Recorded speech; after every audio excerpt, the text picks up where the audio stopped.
So welcome back. In this video, we're going to discuss about Carnatic Wars. I think you know already the meaning of Carnatic Wars. Carnatic means Anglo-French Wars. Anglo-French Wars also known as Carnatic Wars. Okay, the meaning everything we'll discuss. But before that one, I want to give a basic introduction to you. So do you think that the British and French are fighting only in India? Do you think that the British and French are fighting only in India? Definitely no. Because they are not only fighting in India, they are fighting other country also. So Anglo-French wars totally we have three wars. So 1746 to 48 is one war, 1749 to 53. If you talk about treaty, 54, and later 1757 to and 63 is another one. Okay, some say 1756 onwards, no issues at all. See, here ఎలా అవుతుందంటే ఇండియాలో start అయితే తీసుకుంటే ఒకే తీసుకుంటారు, ఓవర్గా start అయితే ఒకటే తీసుకుంటారు. ఫర్ ఎగ్జాంపుల్ మనకి ఫస్ట్ కరెంట్ వార్ 1746 అన్న, యాక్చువల్లీ యుద్ధం స్టార్ట్ అయింది యూరోప్ అనమాట.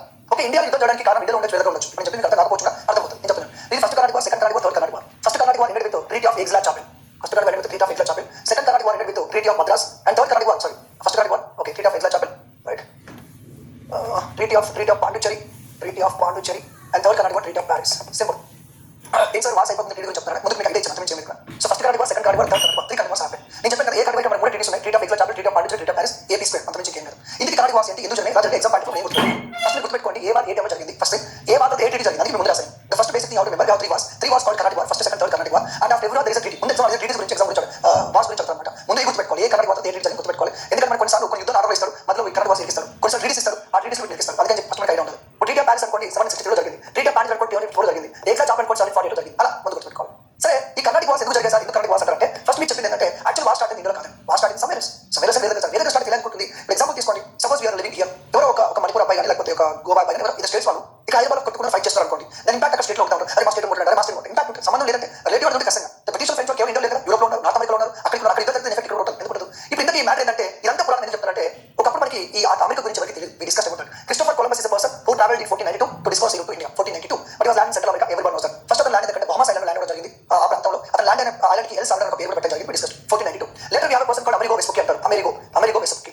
So in course of time Christopher Columbus తెలియదు పాపం, ఏషియా అనుకున్నాడు, ఏషియా అనుకుని అలాగే చెప్పడం జరిగింది, అతను తెలియదు కొత్త ప్రాంతం కనుగొనే విషయం. ఇన్కోర్స్ ఆఫ్ టైం అమెరిగో వెస్పుకి ఒక నావిగేటర్స్ ఒక ఎక్స్ప్లోరర్ ఈ ప్రాంతం వెళ్ళి ఇది ఒక న్యూ వరల్డ్ అని, ఇది ఒక న్యూ కాంటినెంట్ అని ఒక దానికి ఎవరు ఎక్స్పెక్ట్ చేయాలని చెప్పడం జరిగింది. ఇన్కోర్స్ ఆఫ్ టైం ఈ కొత్త ప్రపంచం తెలిసిన తర్వాత ఒక జర్మన్ ఒక మ్యాప్ ప్రిపేర్ చేసినప్పుడు మరి కాంటినెంట్ ఏం పేరు పెట్టాలనుకున్నప్పుడు దీనికి నార్త్ అమెరికా అని, దీనికి సౌత్ అమెరికా పెట్టడం జరిగింది. ఎవరి పేరు మీద, అమెరికా వెస్పుకి పేరు మీద దీనికి అమెరికా పేరు వచ్చింది. సరే, మనం డిస్కస్ చేసిన ఆంగ్లో ఫ్రెంచ్ వార్ కదా, ఇదంతా చెప్తాను, డౌట్ వస్తుంది, అక్కడికి వస్తాను. ఇప్పుడు ఏమైంది, క్రిస్టోఫర్ కొలంబస్ అమెరికా వెస్పుకి తర్వాత నా everybody continent this is new world, ఇది ఒక కొత్త ప్రపంచం, అక్కడికి ఎవరు ఎక్స్ప్లాంటేషన్ చేయలేదు, అబాండెంట్ రిసోర్స్ ఉంది, చాలా నేల ఉంది, చాలా రిసోర్స్ ఉన్నాయి, లోకల్ ట్రైబల్ పీపుల్ ఉన్నారు, but Europe and advance people అక్కడ లేరు, పెద్ద ఫ్యాక్టరీస్ ఇండస్ట్రీస్ లో బోల్డ్ రిసోర్స్ ఉన్నాయి, ఎక్స్పెక్ట్ చేయాలి. Then most of the European people travel towards this North America. చాలా యూరోపియన్ పీపుల్ ఎక్కడికి వెళ్ళారు, నార్త్ అమెరికా వెళ్ళారు, అక్కడ సెటిల్ అవ్వడం జరిగింది. వన్ సెటిల్ అయిపోయి లోకల్ అయిపోయారు, క్రిస్టోఫర్ కొలంబస్ జరిగింది, లోకల్ అయిపోయారు. ఇన్ కోర్స్ ఆఫ్ టైం ఈ నార్త్ అమెరికాలో కొన్ని ఏరియాస్ ని ఫ్రెంచ్ వాళ్ళు ఆక్రమించుకోవడం జరిగింది, ఫ్రెంచ్ వాళ్ళు ఆక్రమించుకోవడం, కాలనైజేషన్ చేయడం జరిగింది. తర్వాత ఇదే నార్త్ అమెరికా మళ్ళీ బ్రిటిష్ వాళ్ళు ఈ ప్రాంతాన్ని ఆక్రమించుకోవడం జరిగింది, అంటే ఫ్రెంచ్ ప్లేస్ బ్రిటిష్ వచ్చింది. ఇన్ కోర్స్ ఆఫ్ టైం ఈ అమెరికాలో మొత్తం 13 కాలనీస్ ఉన్నాయి. ఈ 13 కాలనీస్ ని అది కాలనైజ్ చేసి పరిపాలించిన అంటే బ్రిటిష్, అంటే ఫ్రెంచ్ వాళ్ళ ప్లేస్ బ్రిటిష్ వచ్చారు ఏముందంలో. సో ఆబ్వియస్లీ ఏమవుతుంది, American people fought for independence, against British.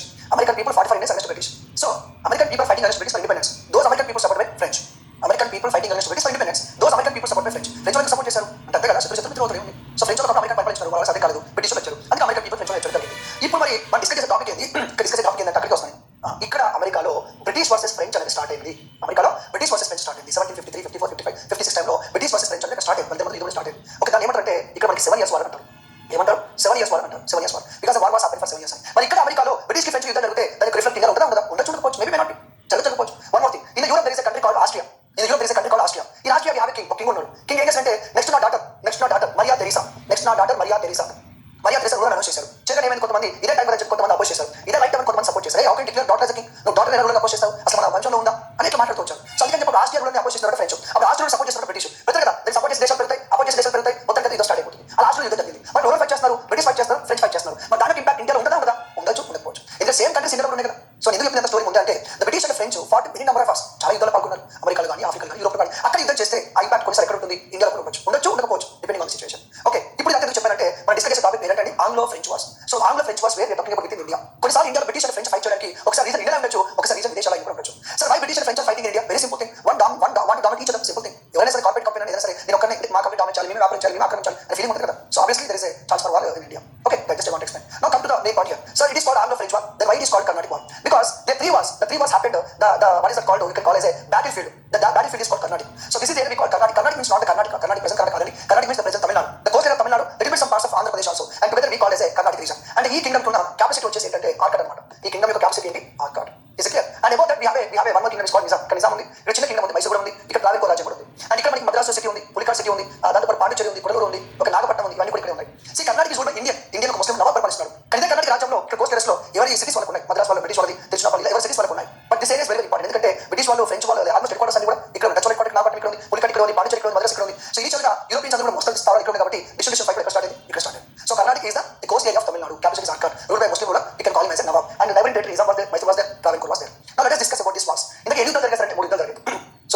48, 1749 to 53 or 54, and 1757 to 63. Sometimes you can write 56 also. No problem at all. Let us discuss all these three Carnatic wars. So the first Carnatic war, 1746 to 48. Sir, what was the reason for this? The reason is very simple. Austrian War of Succession. What is that? Austrian War of Succession. So the Austrian king announced that my next successor, Maria Theresa.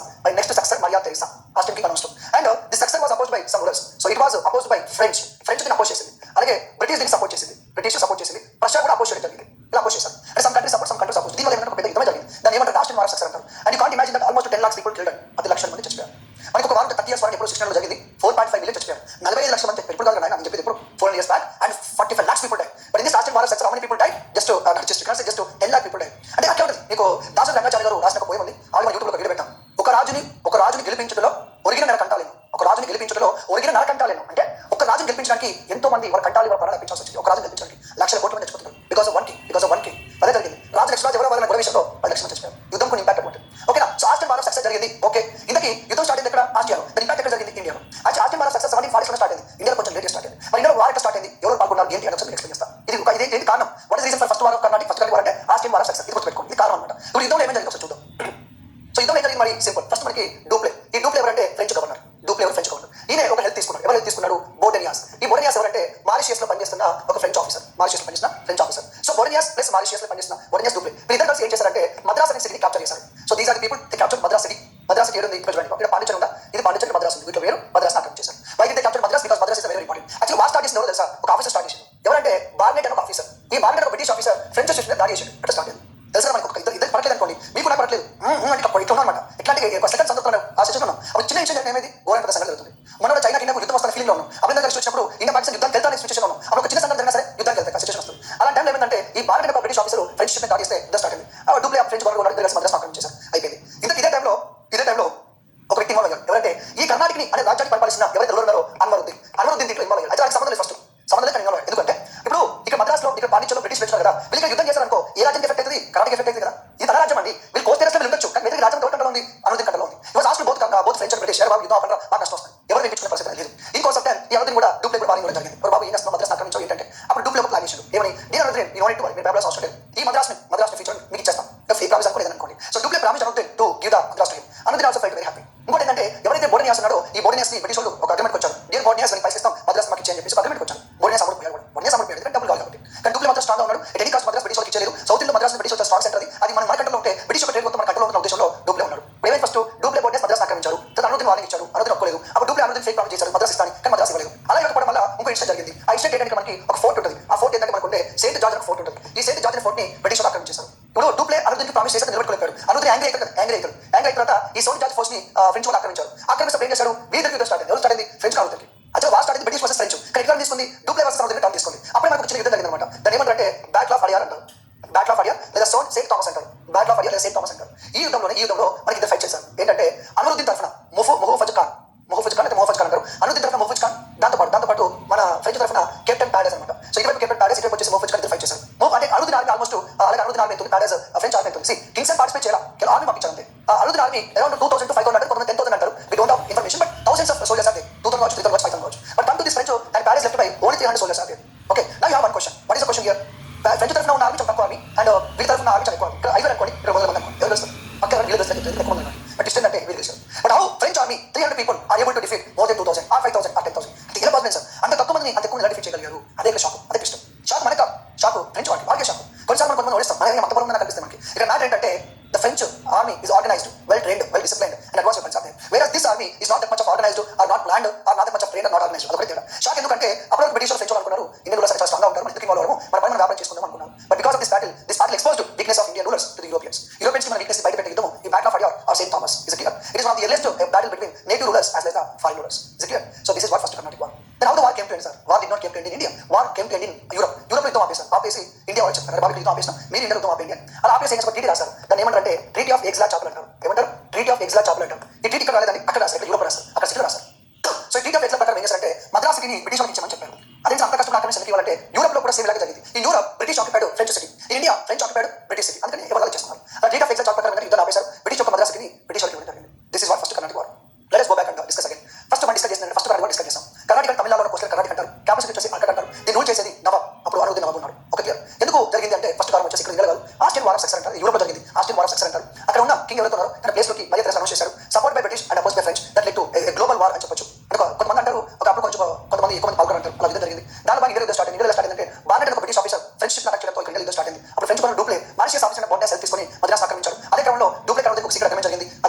అందుకని చెప్పి ఆ టైంలో Setu George fort French వాళ్ళు ఆక్రమించుకుంటే దానికి against గా అనుదిన్ తన army పంపించారు, మోఫజ్ ఖాన్ పంపించారు. సో అనుదిన్ ఆర్మీ మోఫజ్ ఖాన్ అలాగే French army led by Paris ఇద్దరు కలిసి బ్యాటిల్ ఆఫ్ అడియార్ ఆ సేత్ థామస్ యుద్ధం చేశారు. అయితే అనుదిన్ ఆర్మీ ఓడిపోవడం జరిగింది. Later the war came to end with treaty of Aix la Chapelle. This is the first Carnatic war. So మీరు ఏం గుర్తుపెట్టుకుంటే అన్ని గుర్తుపెట్టుకోండి. సో కారణం ఏంటి, ట్రీటీ ఏంటి, ఇక్కడ ఇంపార్టెంట్ బ్యాటిల్ ఏంటి, అప్పుడు officers everything what ever I wrote here you have to remember every point.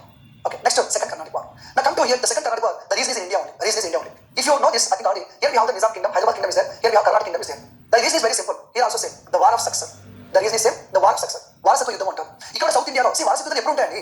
ఒక రాజావాళ్ళు చచ్చిపోయాడు అనుకోండి, నెక్స్ట్ వీక్ ఇంకో రాజావాళ్ళు కదా అప్పుడు ఏం చేస్తారు, ముగ్గురు కొడుకున్నారు అనుకోండి, నేనైతే అంటాడు, అల్లుడు కొడుతాడు, సెకండ్ సార్ కొడుకుంటాడు, సారీ థర్డ్ సార్ కొడుతారు కదా, చాలా మంది ఉంటారు. ఒక ఇంటికి 10 మంది బాలు ఉండొచ్చు, 15 మంది బాలు ఉండొచ్చు, తమ్ముడు కొడుకుంటారు, ఇంకో కొడుకుంటారు, ఇలా చాలా మంది ఉంటారు. ఒక రాజు చచ్చిపోతే కొంతమంది ఎప్పుడు చచ్చిపోతారని వెయిట్ చేస్తారు, కొంతమంది అయితే చచ్చిపోతే బాగుంటుంది అనుకుంటారు, చాలా ట్రై చేస్తారు. ఇది ఎప్పుడు ఉండేది, ఇక్కడ ప్రపంచంలో ఎక్కడ ఉంటారు. మరి ఇక్కడ ఏంటి ట్విస్ట్ అంటే the British and French earlier they conflict only trade, కేవలం వ్యాపారం మాత్రమే చేసేవాళ్ళు. కానీ ఇప్పుడు ఇక్కడ ఏమిటంటే the interfering in the internal affairs of Indians ఒక ఇంటర్నల్ అఫేర్స్ లో ఇన్వాల్వ్ పెట్టారు. ఇప్పుడు ఫర్ ఎగ్జాంపుల్ ఊరికి వెళ్తామండి, ఊళ్ళో సర్పంచ్ ఎలక్షన్స్ జరుగుతాయి. ఎవరు సర్పంచ్ అయితే నీకేంటి, కానీ మనకు అర్థం ఉంటుంది, మనకి అనిపిస్తుంది మనకి నచ్చిన సర్పంచ్ అయితే పనులు చేసుకోవచ్చు, మనకి సపోర్ట్ చేసిన ఎమ్మెల్యే పనులు చేసుకోవచ్చు అంటే. అలాగే బ్రిటిష్ ఫ్రెంచ్ ఏం చేశారంటే ఇంటర్నల్ అఫేర్స్ లో ఇన్వాల్వ్ పెట్టారు, ఇంటర్నల్ అఫేర్స్ లో ఇన్వాల్వ్ పెట్టారు. ఆ విధంగా జరిగిందని చెప్పొచ్చు.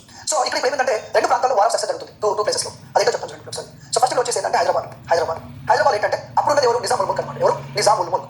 సో నిజాం ఉల్ ముల్క్ 1724 హైదరాబాద్ స్థాపించారు, మనం డిస్కస్ చేస్తాం. 1748 చెప్పాడు. సో హైదరాబాద్ నిజాం ఉల్ ముల్క్ 1748 ఆయన చెప్పిన తర్వాత అధికారం కోసం ఇద్దరు ఫైట్ చేస్తారు. ఒకరు వచ్చేసి నాజర్ ఇంకొకరు వచ్చేసి ముజఫర్, ఇద్దరు ఫైట్ చేస్తారు. ఈ అధికారం కోసం ఇద్దరు ఫైట్ చేస్తారు. ఓకే, ఇప్పుడు రాజా same time in Karnataka also. In Karnataka already existing ఎవరు అంటే అనురుద్దీన్. ఈ అనురుద్దీన్ కంట్రీస్ లో పనిచేస్తున్నారు అంటే చాంద్ సాయి. ఎవరు పనిచేస్తారు, చాంద్ సాయి. ఇద్దరు ఫైట్ చేస్తున్నారు. అనురుద్దీన్ చంపేశారు. అనురుద్దీన్ చంపేసిన కొడుకు ఎవరు, మహమ్మద్ అలీ అనమాట. మహమ్మద్ అలీ వర్సెస్ చాంద్ సాయి. ఇది ఎప్పుడు పెద్ద రాజ్యం ఉండేది. ట్విస్ట్ ఏంటంటే ఇక్కడ ఇదే వద్దన్న కాలంలో జరిగేది. కానీ బ్రిటిష్ ఫ్రెంచ్ వాళ్ళు సరైన కొన్ని ఇంగ్లీష్ ఫ్రెంచ్ వాళ్ళు ఏం చేసిండు, అరే మనం ఎవరికి సపోర్ట్ చేద్దాం, ఇంటర్ఫేర్ అవుతాం, మనం సపోర్ట్ చేస్తాం అనుకో, మనం సపోర్ట్ చేసిన రాజు అవుతాడు, మనం సపోర్ట్ చేసిన రాజు అవుతాడు, ఏమైతుంది మన నచ్చిన పనులు ఎంచుకోవచ్చు, ట్రేడ్ బెనిఫిట్స్ పొందొచ్చు భారతదేశం. అందుకని ఎవరు బెనిఫిట్ ఉంటుంది. మనం ఎందుకు సర్పంచ్ కోటేస్తాం, సర్పంచ్ ఎందుకు సపోర్ట్ చేస్తాం, ఎలక్షన్స్ అయిపోయినాయి, మన దేశం సర్పంచ్ అనుకో, మన పని ఎంచుకోవచ్చు అనుకో, అరే నీకు సపోర్ట్ చేస్తే కదా, నీ పని నీకు సపోర్ట్ చేస్తే సర్పంచ్ నీకు 50 ఓట్లు పెంచిన, నీకు 50 ఓట్లు చేస్తే గెలిపించిన బ్లాక్ బెల్ట్ కదా, నేను దగ్గర ఉంటే సర్పంచ్ చేస్తాను, నాకు పని చేసి పెట్టమంటారు. ఇప్పుడు ఫ్రెంచ్ ఏం చేస్తారు, రాజా దగ్గర సపోర్ట్ చేసిన అనుకో, ఎగ్జాంపుల్ కి ఇక్కడ రెండు లేకపోతే రాజు దగ్గరికి వెళ్ళి మాకు బెనిఫిట్స్ నాకు పర్మిషన్ అంటారు. రాజా దగ్గర ఫ్రెంచ్ ఏమంటారు, అరే ఆ రాజు జయించింది నేను, అసలు ఫైట్ చేస్తే మేము నువ్వు రాజు మాట్లాడారు. అందుకని చెప్పి ఏం చేస్తారంటే ఇంటర్నల్ అఫేర్స్ ఇన్వాల్వ్ స్టార్ట్ చేస్తారు అనమాట. ఇది ఎగ్జాంపుల్ రాసిన నీటికి మళ్ళీ ఎక్స్ప్లెయిన్ అవుతుంది. Just giving idea. Second Carnatic war ఎందుకు జరిగిందంటే కారణం ఏంటి అంటే the war of success in Hyderabad and Nizam. మీరు నోట్లో ఏం రాసుకుంటారు,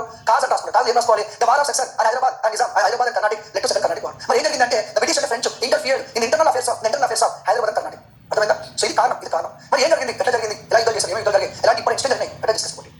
ఇక్కడ బ్రిటిష్ లో రాబర్ట్ క్లైవ్, కలర్ ఫోర్డ్ ఉన్నారు. దాంతోపాటు ఇంకో పర్సన్ ఉన్నాడు, సరైకుట్ అంటారు. ఓకే, ఫ్రెంచ్ వచ్చేసి డూప్లే. ఈ డూప్లే ఫ్రెంచ్ గవర్నర్, బుష్ అంటే ఆఫీసర్, కాన్స్లేవ్ ఆఫీసర్, కాన్పార్క్ ఆఫీసర్. అంటే ముందే చెప్పినట్టు మనకు క్లారిటీ ఉండాలి కదా ఎవరు ఏంటది. సో బ్రిటిష్ సంబంధించి Robert Clive is very important. ఎందుకంటే ఫస్ట్ సెకండ్ రెండు యుద్ధంలో ఒక ఇంపార్టెంట్ రోల్ ప్లే చేస్తారంటే రాబర్ట్ క్లైవ్ అనమాట. ఓకే, దాంట్లో సరైకుట్ అనే వ్యక్తి ఈయన బ్రిటిష్ ఆఫీసర్, ఈయన చాలా పాల్గొన్నారు. సరైకుట్ అనే వ్యక్తి థర్డ్ కర్ణాటిక్ వార్ ప్లే చేస్తారంటే సరైకుట్ అనమాట. అలాగే French governor Dupleix, first Carnatic war, second Carnatic war, రెండు కర్ణాటిక్ వార్ ఉన్నది అంటే డూప్లే అనమాట. అలాగే బుష్ ఆఫీసర్, కాన్స్లేవ్ ఆఫీసర్, కాన్పార్క్ ఆఫీసర్, ఇంకో ఆఫీసర్ ఉన్నాడు. ఆఫీసర్ పేరు ఏంటంటే కామ్డీ లారీ.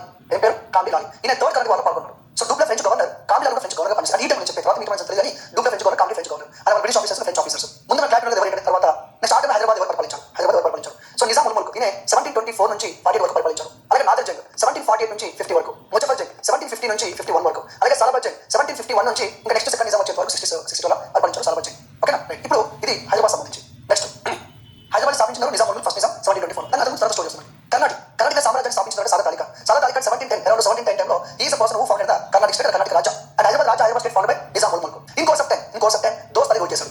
దాని తర్వాత ఈ దోస్త్ అలీ కొంతమంది యుద్ధం చంపేశారు. దాన్ని దామోల చెరువు యుద్ధం ఉంటుంది. అది మరాఠా పీషా అవుతుంటారు, మరాఠా వాళ్ళు ఇలా వచ్చిన యుద్ధం చేశారు. ఆ యుద్ధంలో దోస్త్ అలీ ఓడిపోవడం, ఈ దోస్త్ అలీ చనిపోవడం జరిగింది. మరి దోస్త్ అలీ తర్వాత నెక్స్ట్ అయింది అంటే తర్వాత మళ్ళీ సాఫ్జంగ్ జంగ్ అయ్యారు, దాని తర్వాత అనురుద్దీన్ అయ్యారు అండ్ దాని తర్వాత చాంద్ సాయి కూడా జరిగింది. యాక్చువల్లీ చాంద్ సాయి ఎవరుతున్నారో, చాంద్ సాయి యొక్క సన్ అంటే ఎవరు, సాఫ్జంగ్ జంగ్. ఇతని కొంతమంది తీసేశారు. అలాగే దోస్త్ అలీ ఖాన్ యొక్క అల్లుడు సరైన ఎవరంటే చాంద్ సాయి. అర్థమైందా?